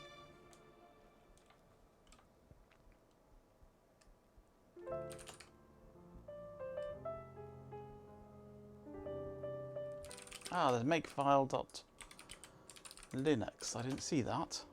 And that doesn't work. Error, conflicting types for SDRL copy. Maybe it works on Linux, on Slackware Linux. But this is a modern compiler on a modern system, and it has an SDRL copy, and SDRL copy doesn't have that format.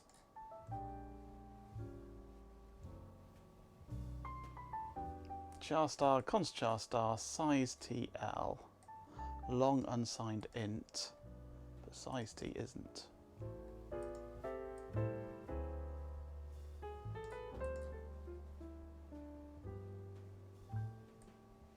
Port.h.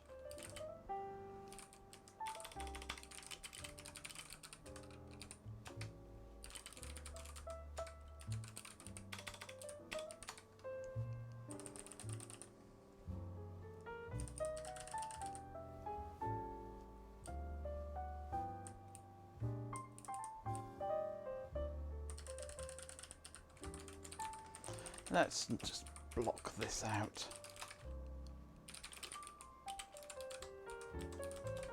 If we get any further. Oh, there we go. That's compiled.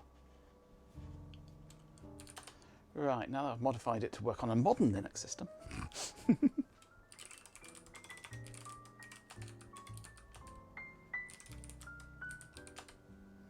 We have mopd. Right, so now we can go back to let's just switch that rubbish off, get rid of that.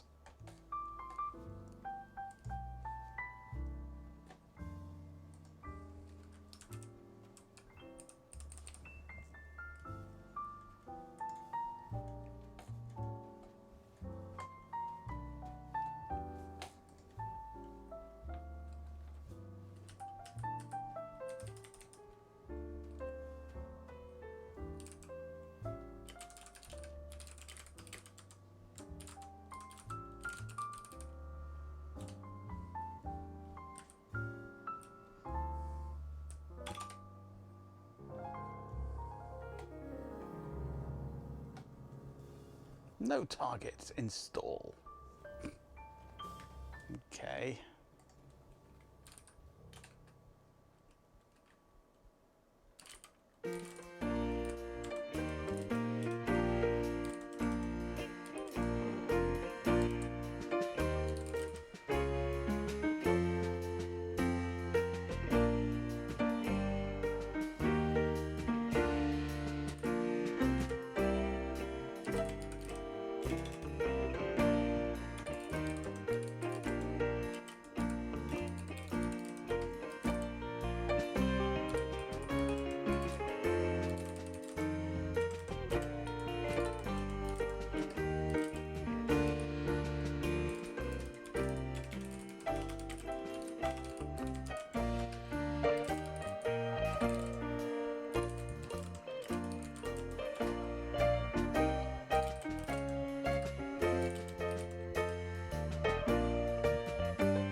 Right, so now I shall go.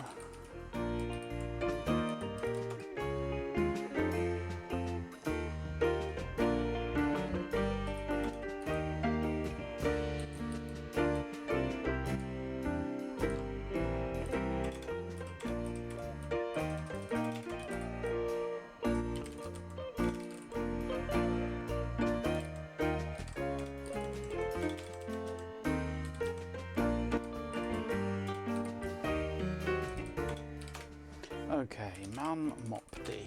There we go.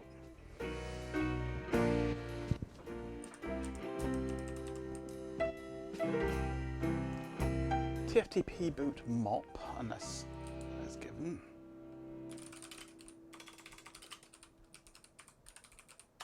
Sounds like a mood project brewing over there. Normally uppercase and with the extension sys. Ethernet address.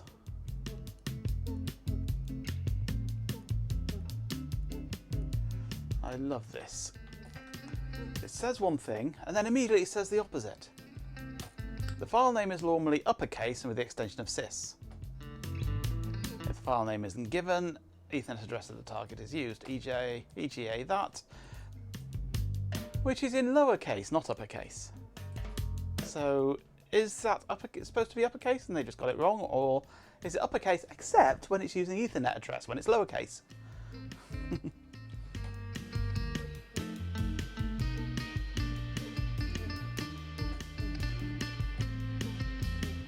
So I need the boot file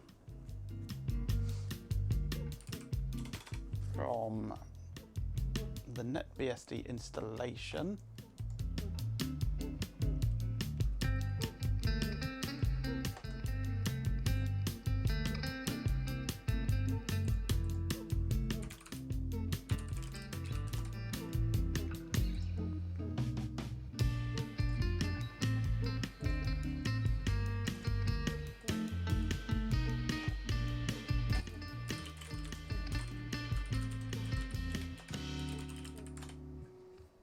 Okay, so now I will want the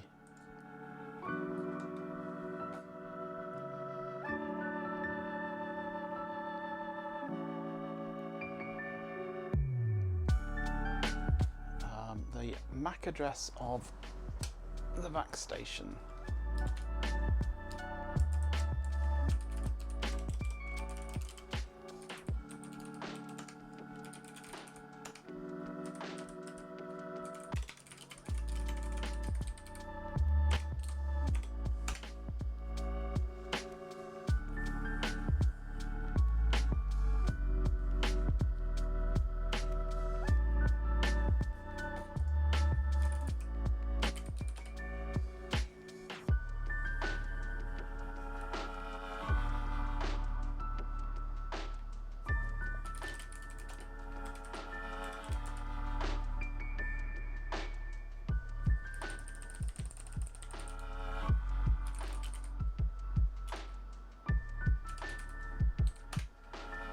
Okay, mopd should be running. Mopd is running.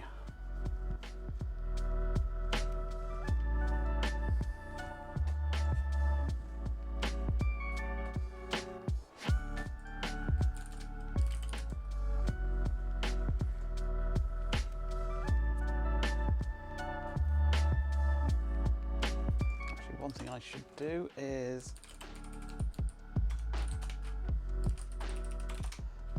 stop the other systems from responding on MOP.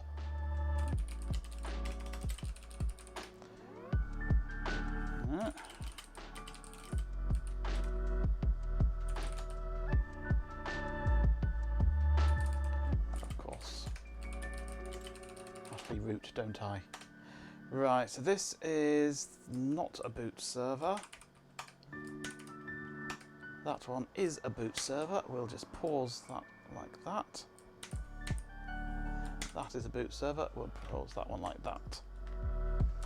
Okay, test 50 tells us that that is our MAC address there.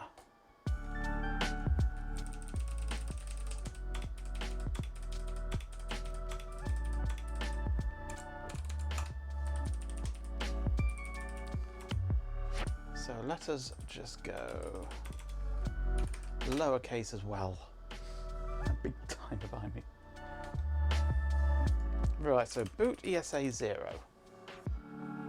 Does anything happen? Probably not.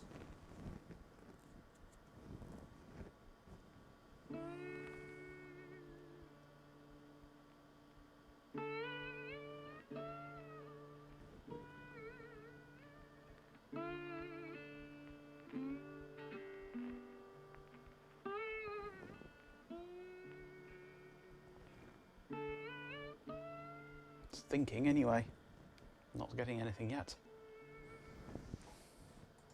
I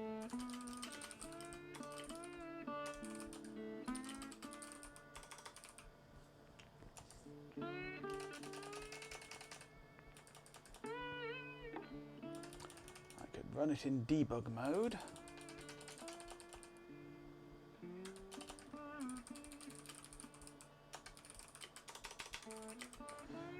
-d SW01.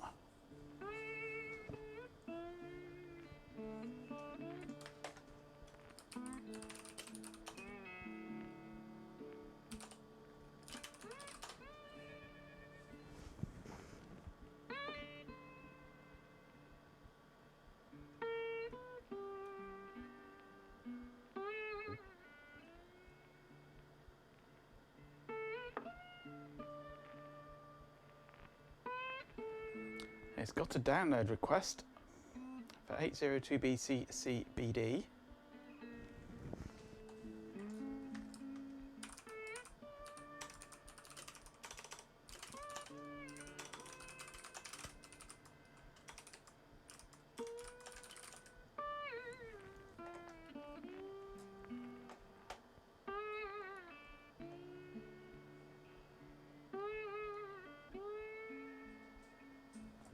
Oh, hang on, I didn't name that quite right, did I? That should be a lowercase b there.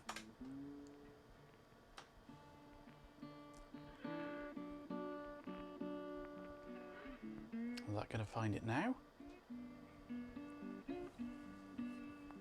Oh, that looks better. And it crashes instantly.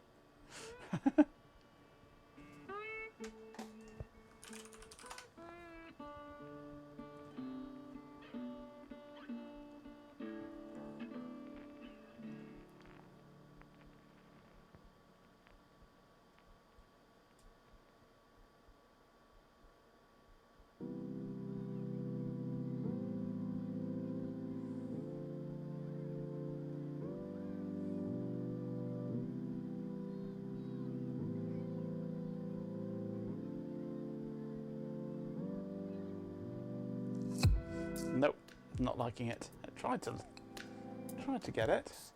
Adverts are starting.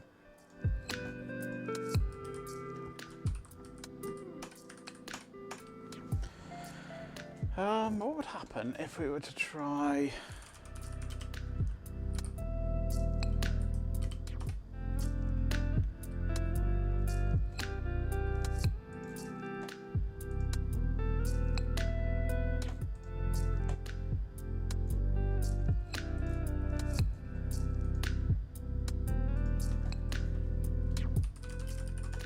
OpenBSD boot.mop file.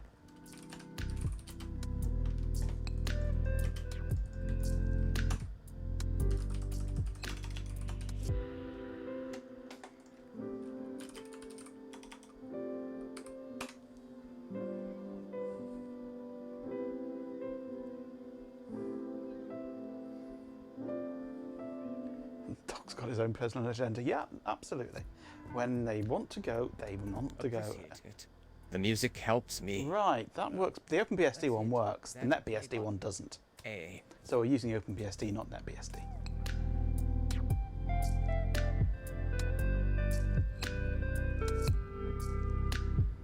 Right, it doesn't know where to get it from yet though, because I've not configured it. But it started booting off Tut network.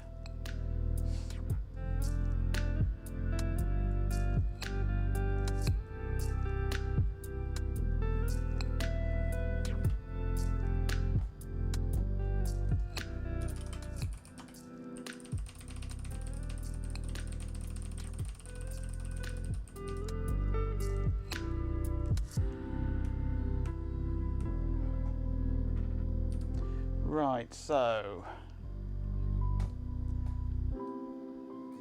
now I need to set up bootp and all that sort of rubbish, don't I?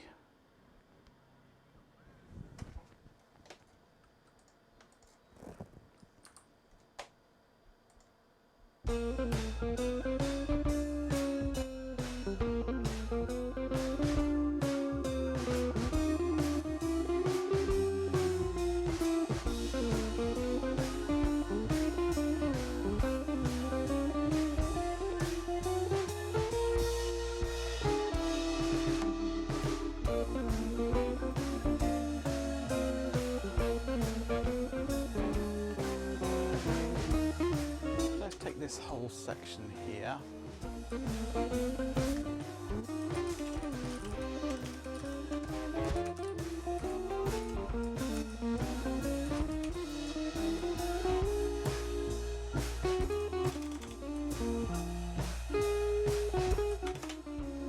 And just mirror the whole thing locally.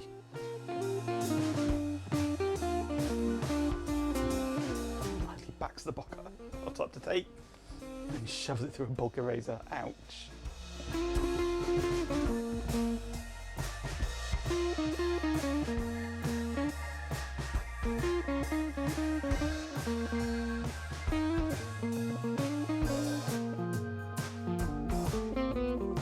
In order to bootstrap via the network, you must provide a second system to act as the boot server. You don't say.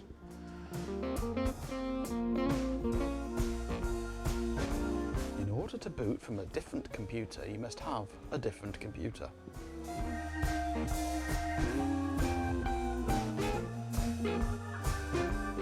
When you turn on your VAX, it will run an extensive mode. Yeah.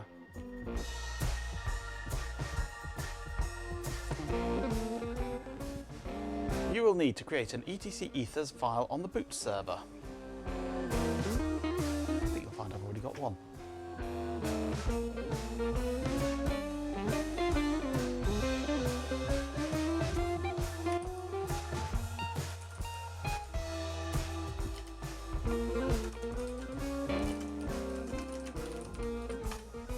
I've already got one. For some reason Zoe's not in there. Zoe should be. What was Zoe? That was Zoe.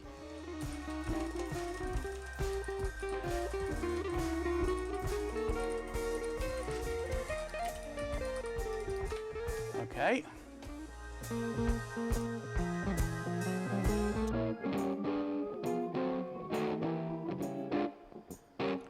Can it resolve Zoe?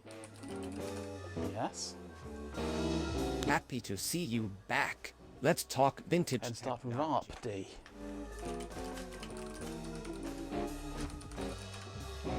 No such thing as RARP-D.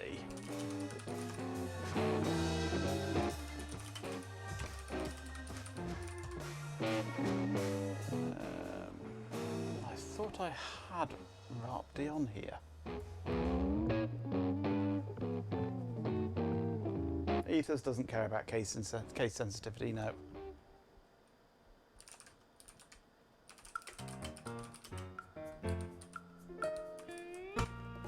Thought I'd got RARP-D onto here at one point.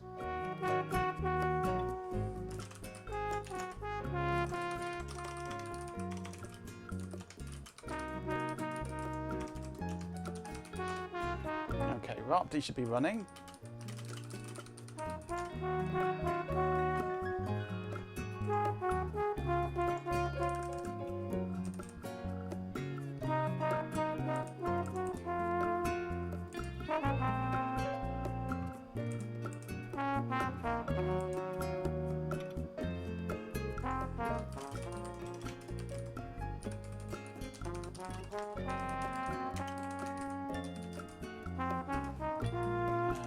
Data.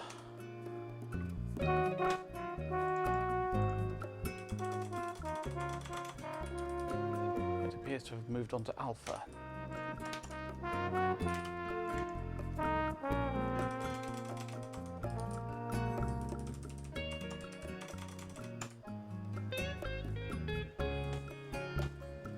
Right, so that should work. For that, apparently.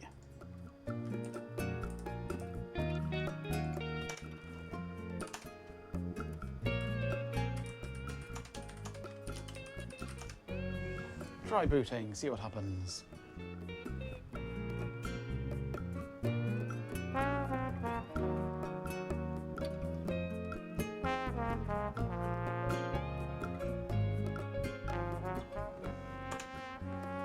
Trying boot params.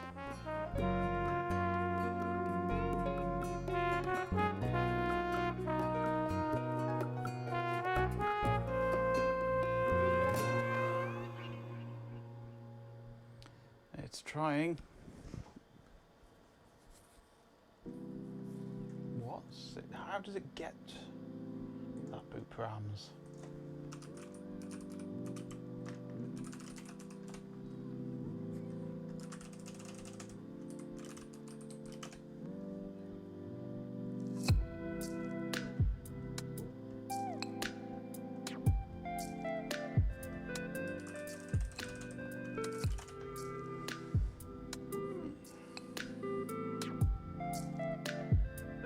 No response for RARP request.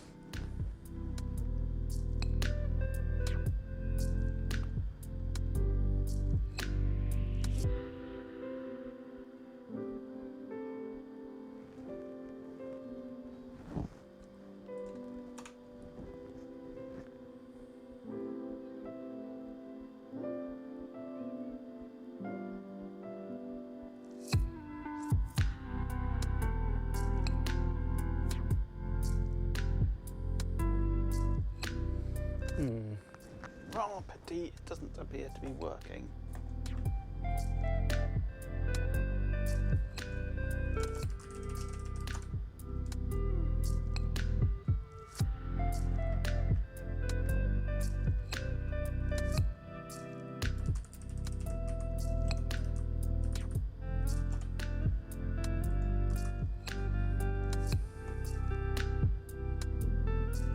The problem is it's looking specifically for Zoe, but Zoe's not got its IP address yet, so it won't find anything.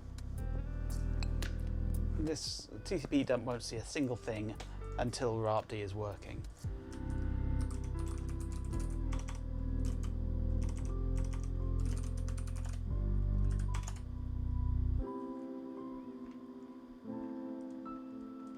No, and I can't filter just on RARP.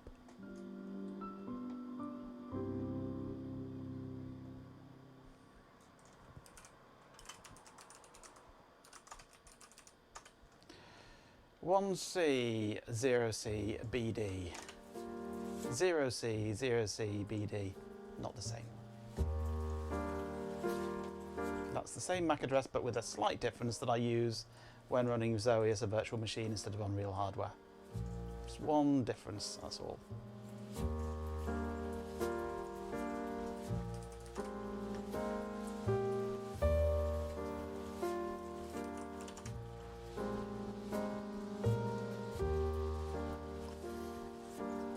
Your eyes weren't quick enough. Also, hi. Hello, Daft Punkle.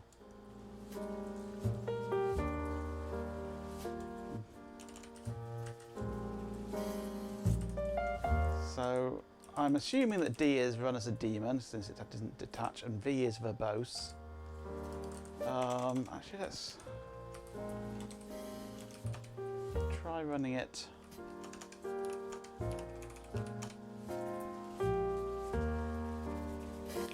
QE0 directly, QE1, not seeing anything.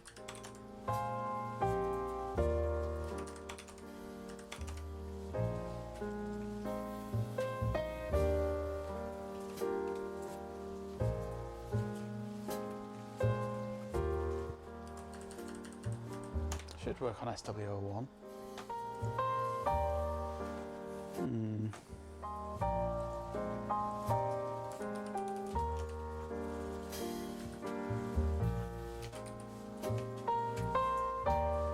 This kernel does not support RARP.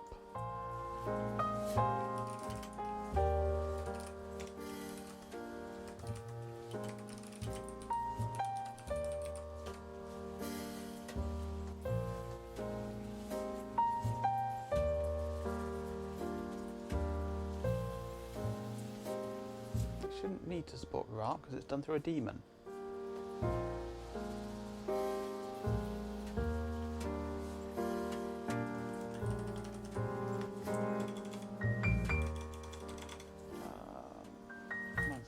Minus n ether Zoe. The host.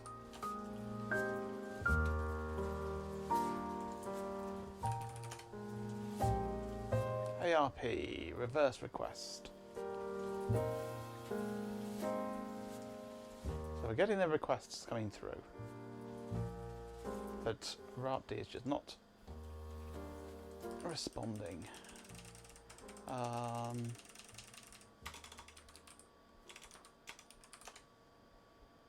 Which link is it? We're seeing it on QE0. Are we seeing it on QE1 as well? Shouldn't be. No, so it's QE0 is the actual link interface. So if I run that on QE0, what I've got is I've got SWO1 is a bridge interface. And then I've got a quad Ethernet card in the computer. Quad gigabit Ethernet card, so QE0, 1, 2 and 3 are the 4 ports on that card. They then all go into that bridge interface, acting as a switch. So QE0 would appear to be the cable that is linked to the network this is on. Just in case you were wondering. So RARP D is not responding.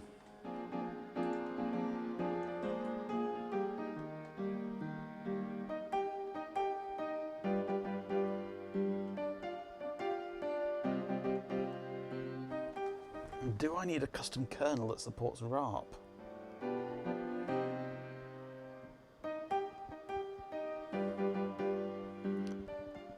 Which is going to be an absolute pain in the rectum.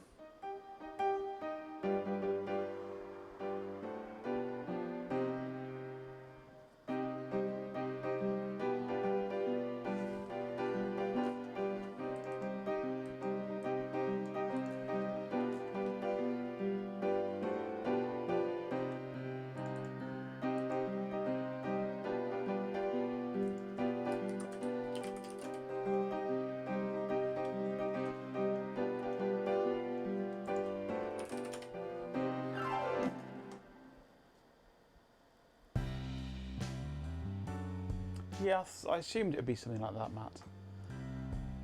But RARP-D is just not responding at all.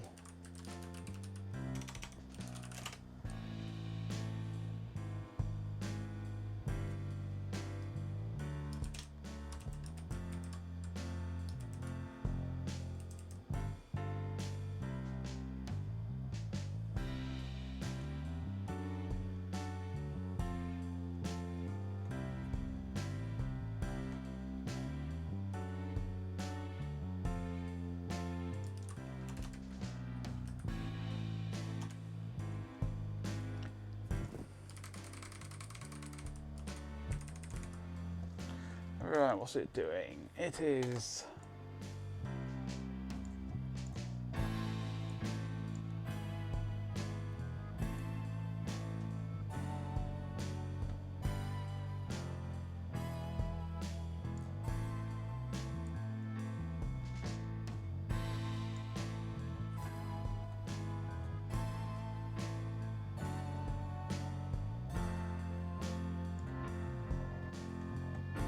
It's calling socket for packets of dgram type on QE0, binding,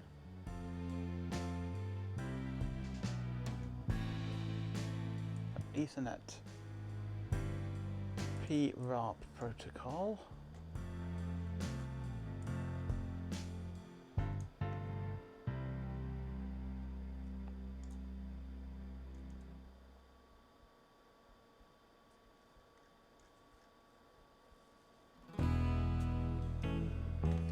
But it's just not responding at all to anything coming in.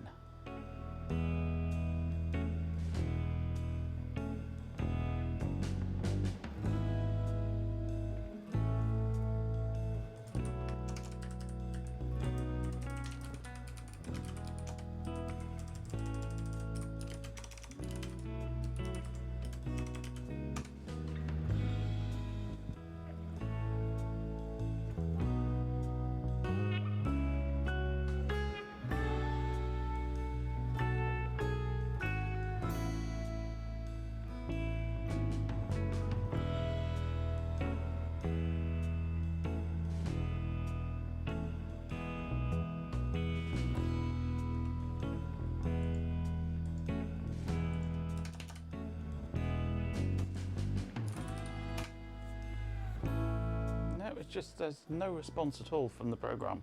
It's just sitting there doing nothing.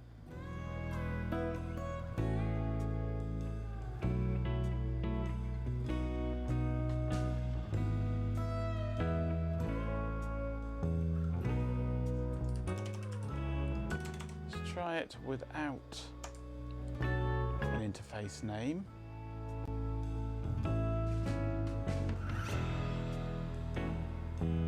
That just do something? It did.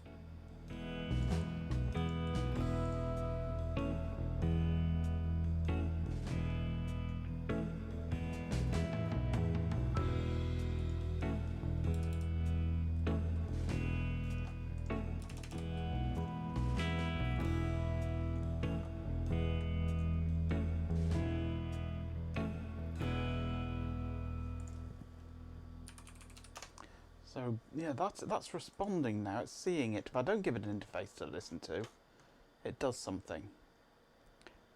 And it's doing something with Zoe. It's finding it, Zoe Majenko UK.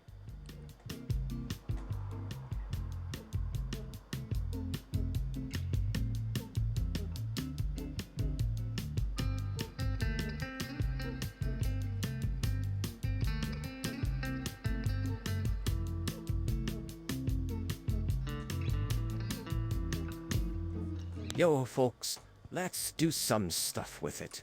Get in touch with the sponsors. Let's try it without the TFTP DIR. I don't use SE Linux.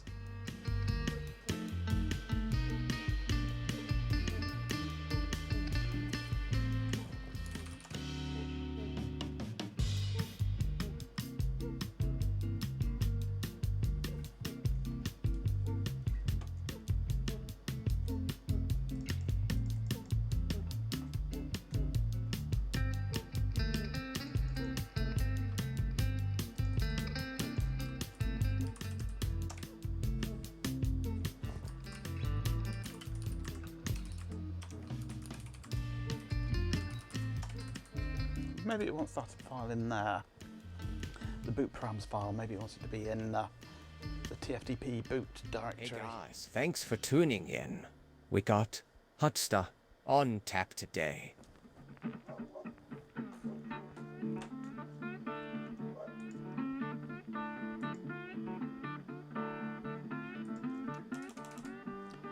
Put this to time out and start it again. Nope.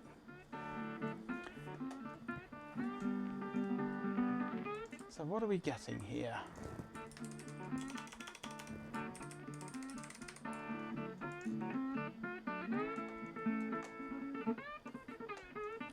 Okay, we are the ascend to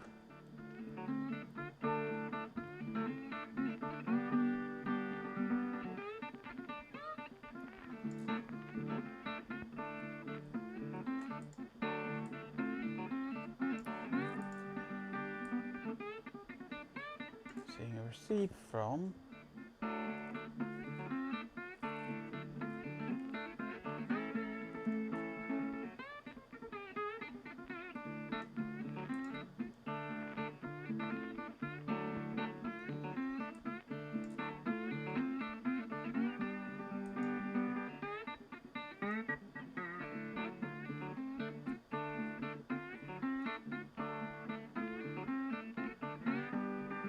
It's clear Chad went for some heavy research, though maybe it could benefit from a little rapping session. It looks like we're logging something there.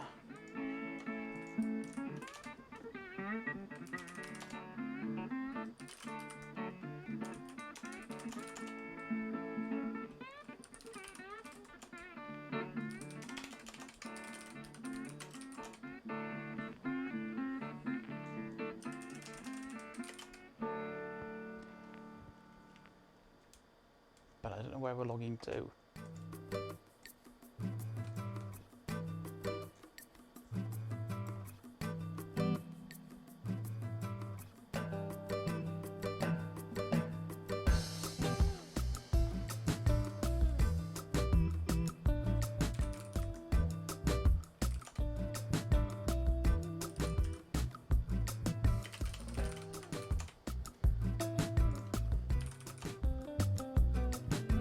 Aha! Okay, route request not bootable. Okay.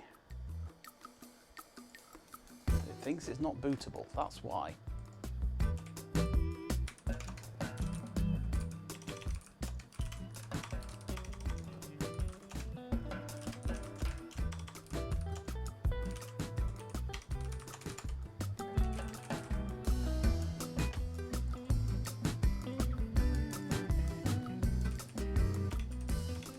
What is it looking for?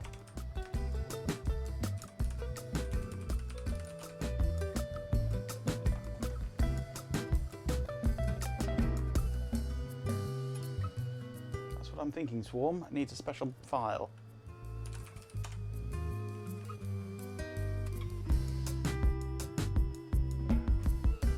OpenDIR, no such file or directory.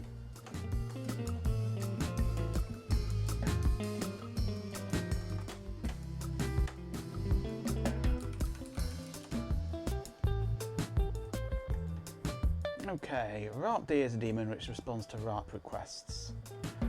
Do not bind to the interface. Respond to ARP as well as RARP requests. Tell us what's going on by being verbose. Debugging mode.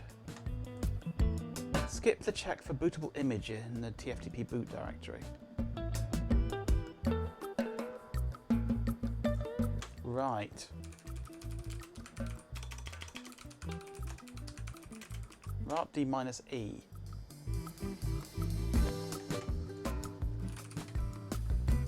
Ah, gets the IP address. There we go. It expects booting to be done through TFTP, which it isn't. Ben should be streaming today, yes.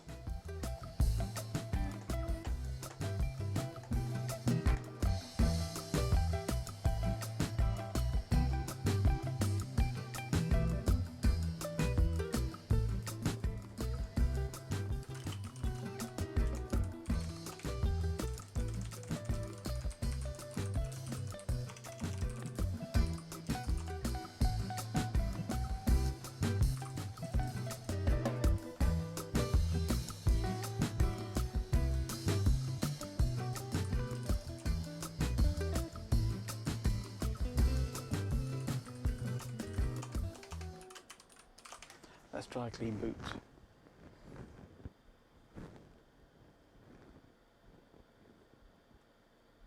Oh, you don't want to trust the Twitch calendar. He should be doing some more RC 2014 today, I would hope.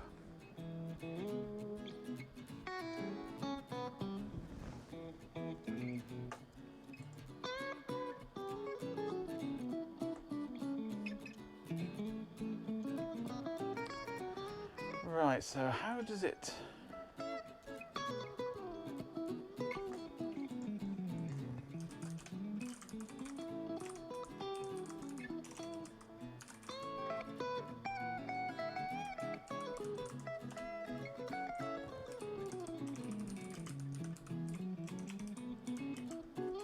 RARP D minus E minus B TFTP boot.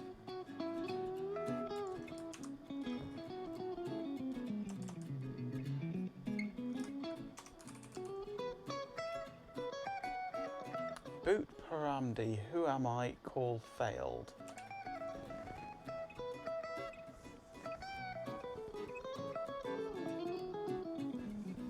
Twitch's calendar is accurate as long as people update it, yeah. You can't continue with a straight face, yes.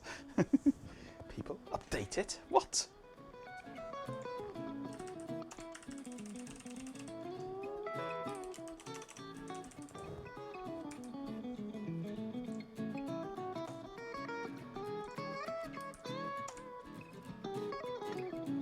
Okay.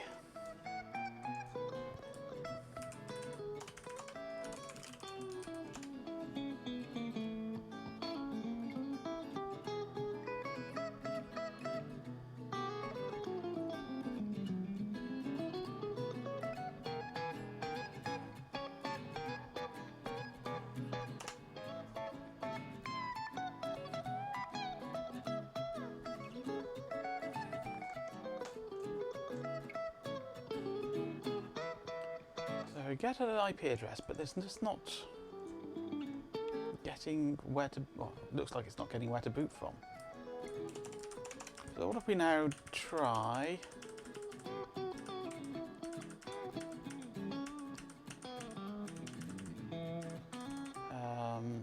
TCP dump for host Zoe.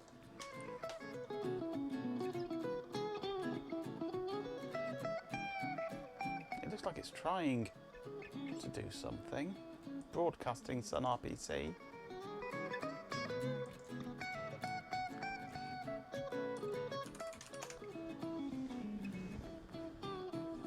Like it doesn't know where to go for its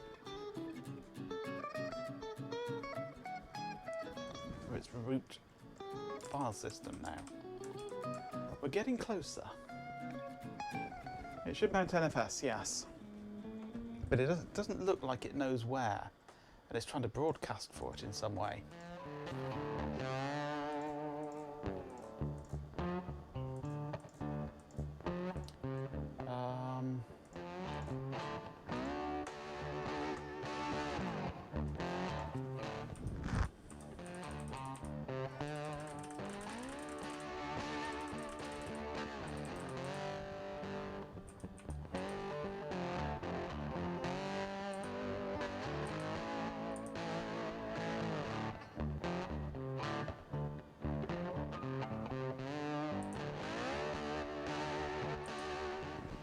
Next, need to export a directory. Already done. Yes, NFS works. I know NFS works. I use it all the time on that same folder.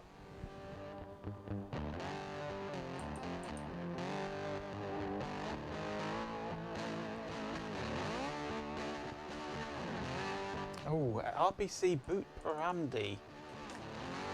That's what I'm missing. But it doesn't exist.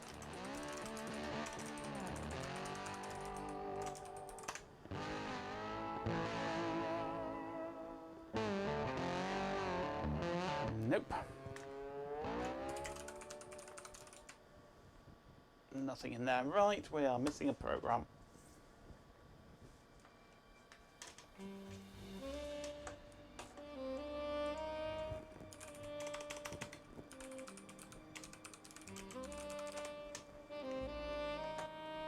This is in NetKit, apparently.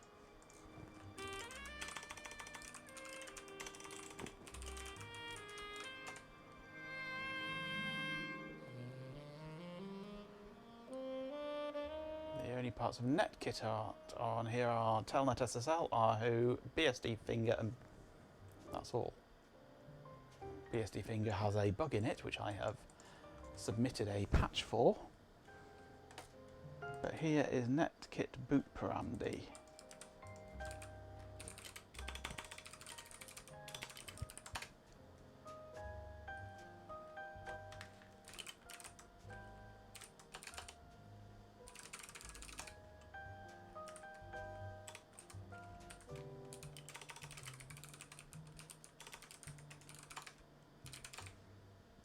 And it doesn't compile. RPC Gen. Nope. Okay, so RPC Gen.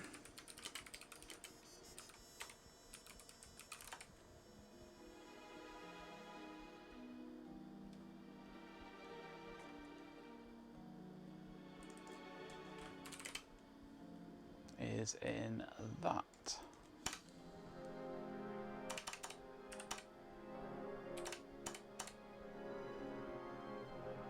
I mean, there may be another Pac-Man running.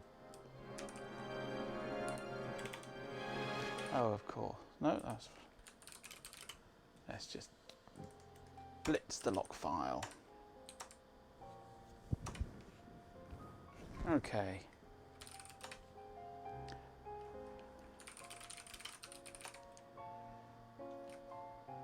Right, so now if we run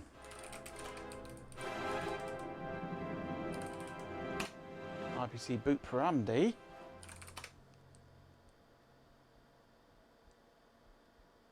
still doesn't work.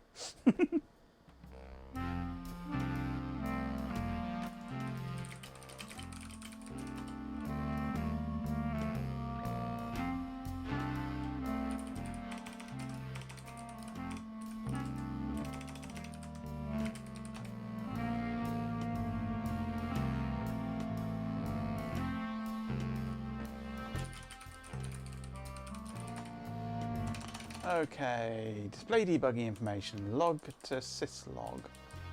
The default router, a machine or IP address. That might be getting the wrong IP address. The because this machine has lots of IP addresses.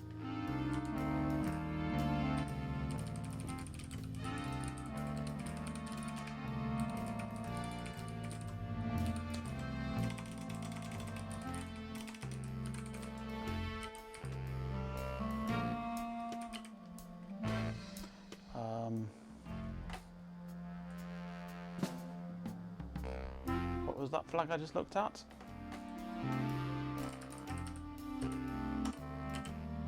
Minus R.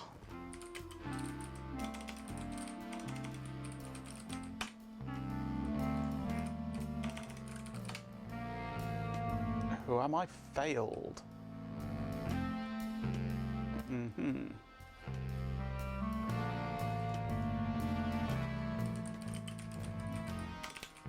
Can't do it through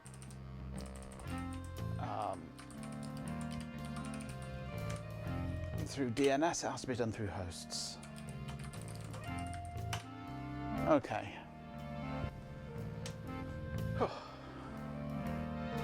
Yeah, the config is etc boot params, which I've already got.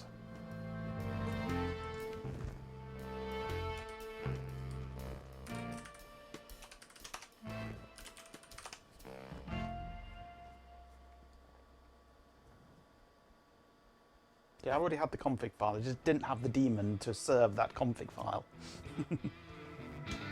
That was the one missing step. Hey, look at that. Something happened anyway.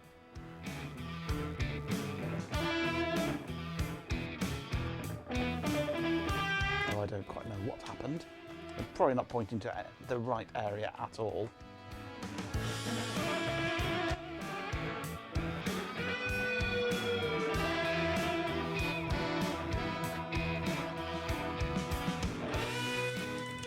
So I've just dumped the directory into there, so it's probably not finding the right file.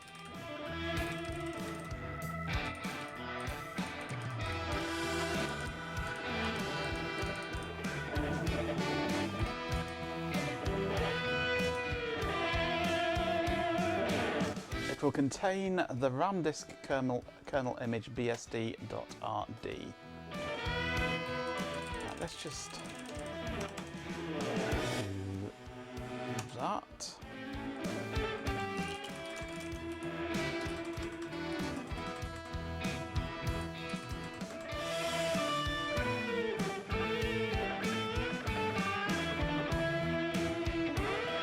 Uh, 5.8.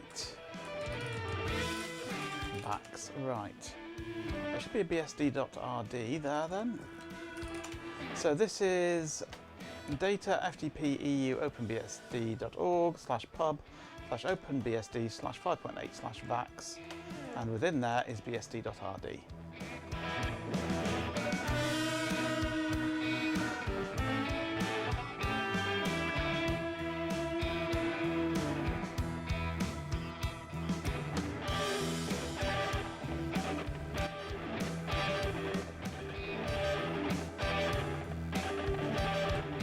Because we have a very foul-mouthed bot, and chat are often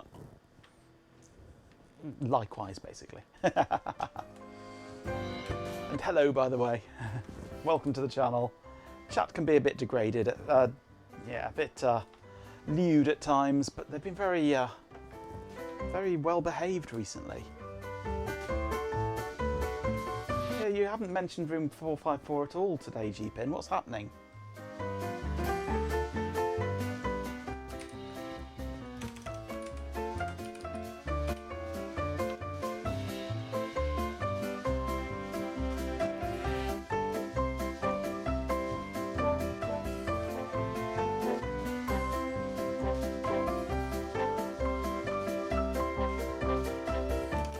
Right, so this should be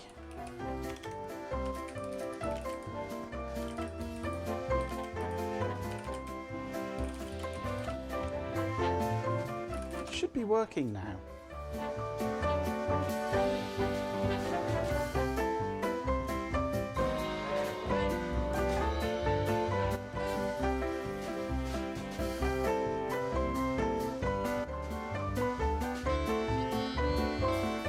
Broadcast was here earlier. I got the old radio degraded, yes.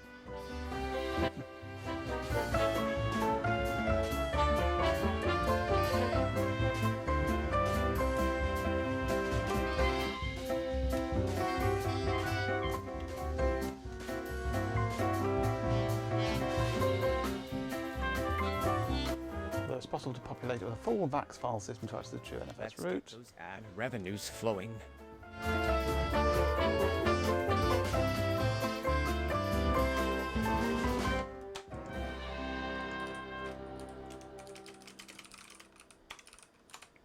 NFSD is running. Mount D is running.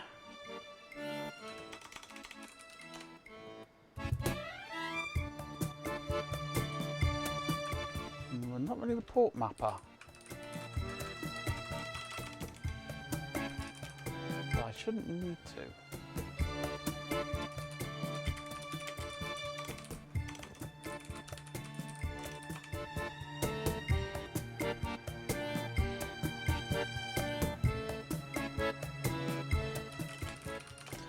Because this is kernel level NFS. So it shouldn't need the port mapper. No reference in there to port mapper. Much obliged. I do try. Maybe. Please tip to the awesome mod teams if they help to make the show amazing. You won't be disappointed in this batch of fun peeps. Exclamation tips. Yeah, I'm wondering if this is using the wrong version of NFS. It needs NFS 3 or something. And I'm not supporting NFS 3.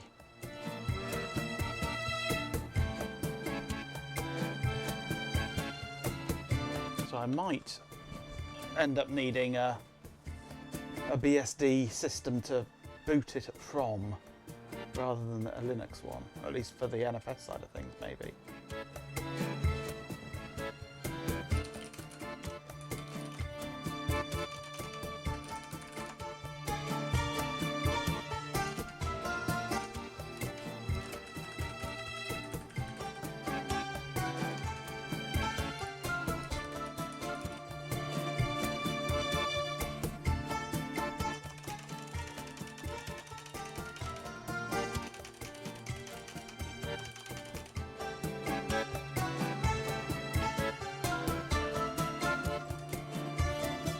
Maybe it's going through UDP rather than TCP.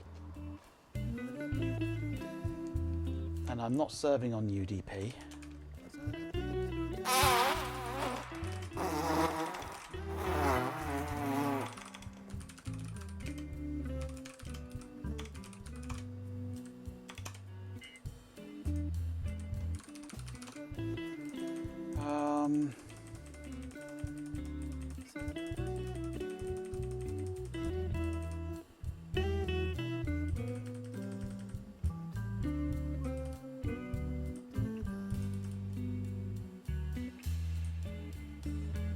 Do we have NFSDCTL on here?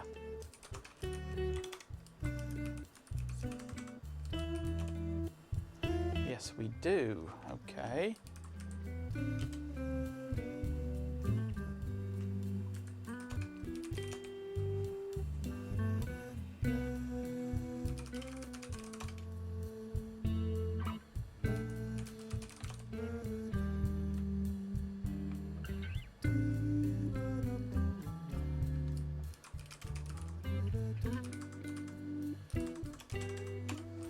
Okay, nfs.conf.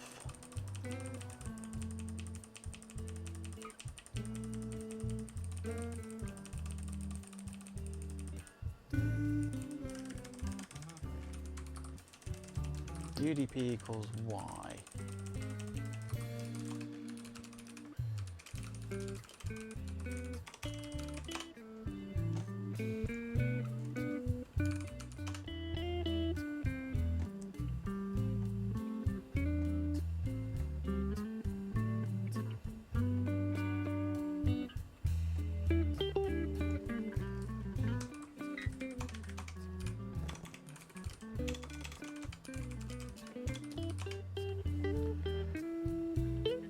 TCP is default.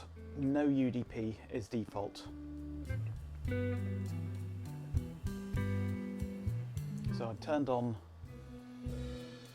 UDP. It should be giving me UDP and TCP. Ah, that's better. It's instantly failing. Call RPC error equals 2 instantly. Let me just check that NFS is still working. Yep, NFS is still working.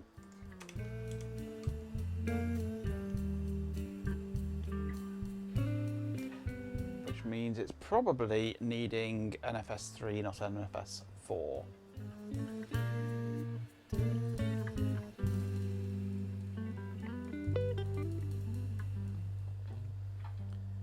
Yeah, NFS changed from UDP to TCP.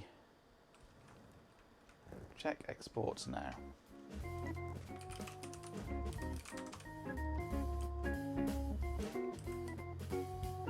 I mean, nothing will have changed here.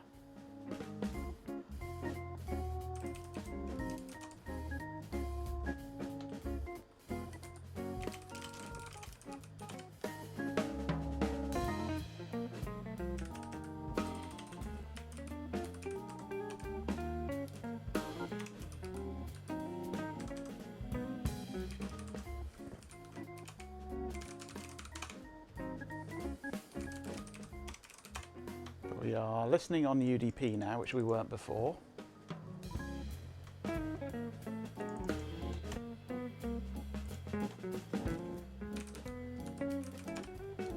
We're supporting 3, 4, 4, 1 and 4, 2.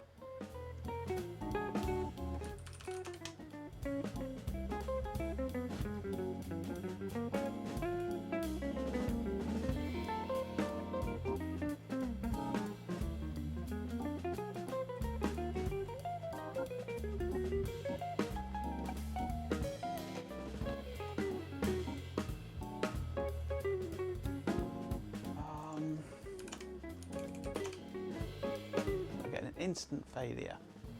Open BSD invalid argument.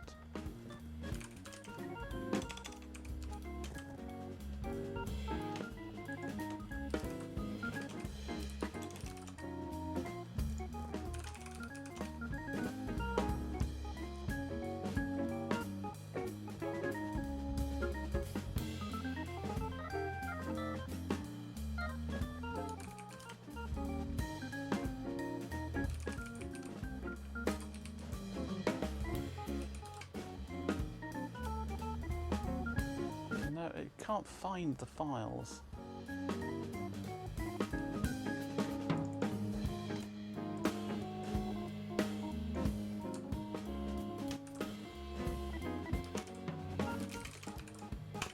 And those are the files served through NFS. That's the one it wants to load.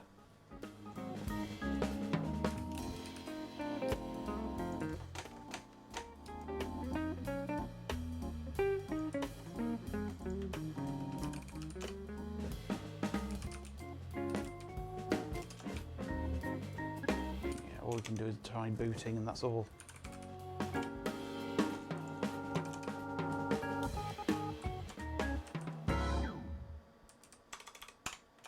Okay.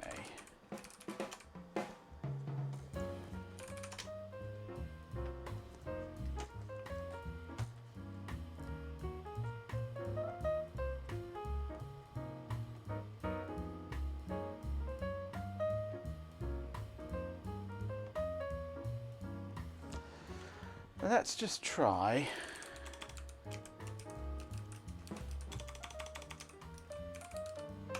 mkdir/export bsd.rd to /export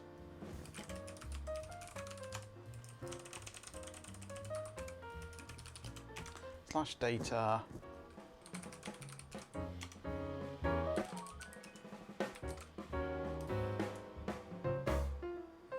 to that directory read-only.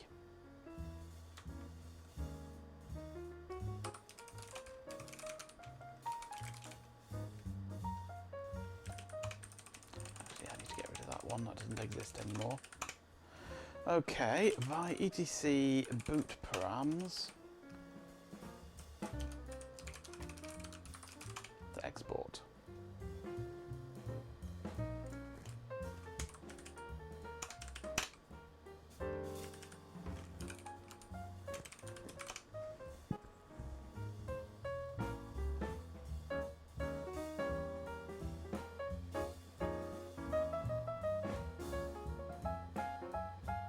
Is there any point in licensing any Microsoft OSs these days?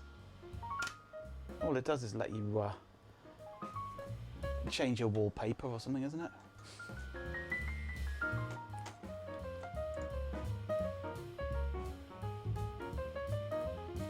NFS Open must mount first. It didn't mount, apparently.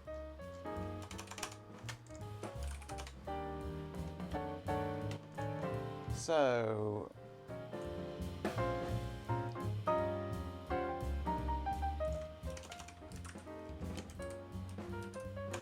let's add a -x to that.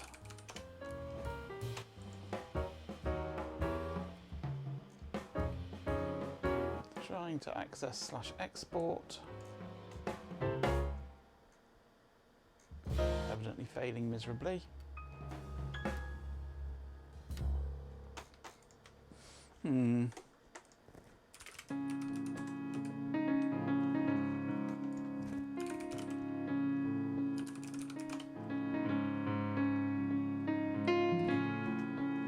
Let's just check that this is mountable.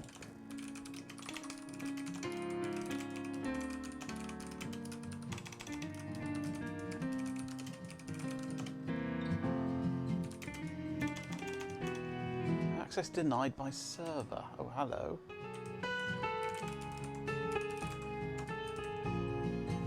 One on 168.130. That should be right. Oh, hang on. Idiot. That's fine. Name it export and not data. Okay, that's mountable now.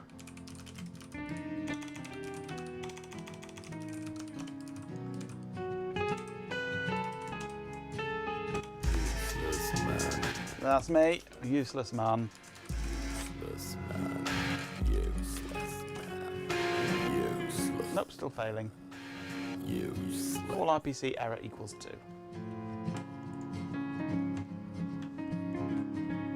Look up prog mismatch.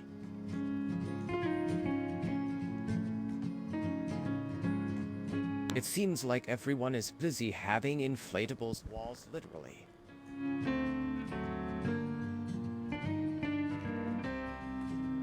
It's trying to find bsd.rd. Evidently.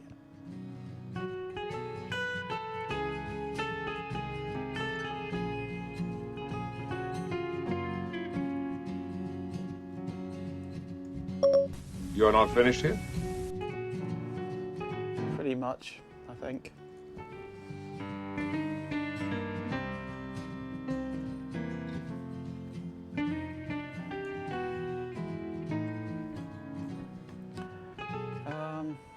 Where are you, Ben?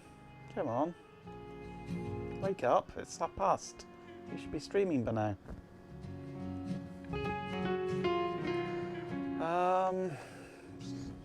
I'm still thinking this must be a versioning problem or some incompatibility between this NFS client and Linux's NFS server. So I am probably going to have to resort to setting up NFS either on an older Linux computer or on BSD, perhaps. Maybe I should build an OpenBSD server.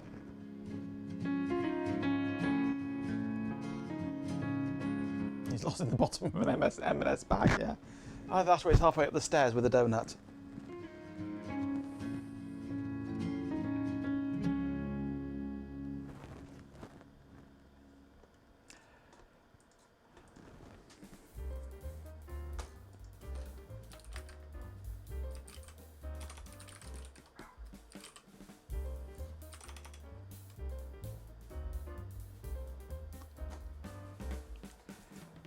If we try setting up a... Oh, I just saw something. something flash down here then, I think. Is he going live? He is! He's going live! We shall raid him then. Right, so the next thing for me to do will be to set up an OpenBSD 5.8 server.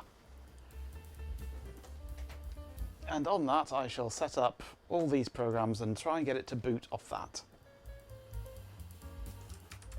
But that's a thing for another day. That'll be Thursday's job. So for now, I want to give him a chance to get through his intro bit, and then we shall raid Ben.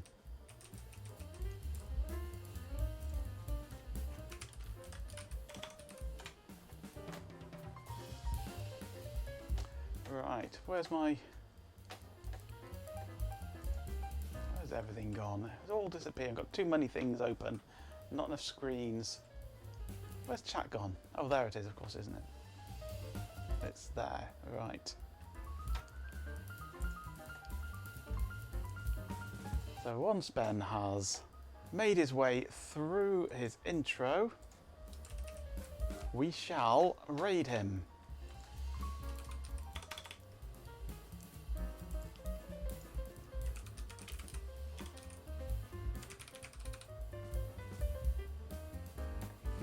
A few times I want to find chat, yes. Right. He's back to his RC 2014 today, yes. Well, thank you very much for joining me this evening. We've had a little bit of a roller coaster ride here, so we'll carry on with this on Thursday. But for now, where's chat gone again? There it is. I need two windows open, don't I? One for chat, one for Ben. And there we go. Right, let's raid Ben. I shall see you on Thursday. Here comes the raid. And 4, 3, 2, 1. Let's go raid.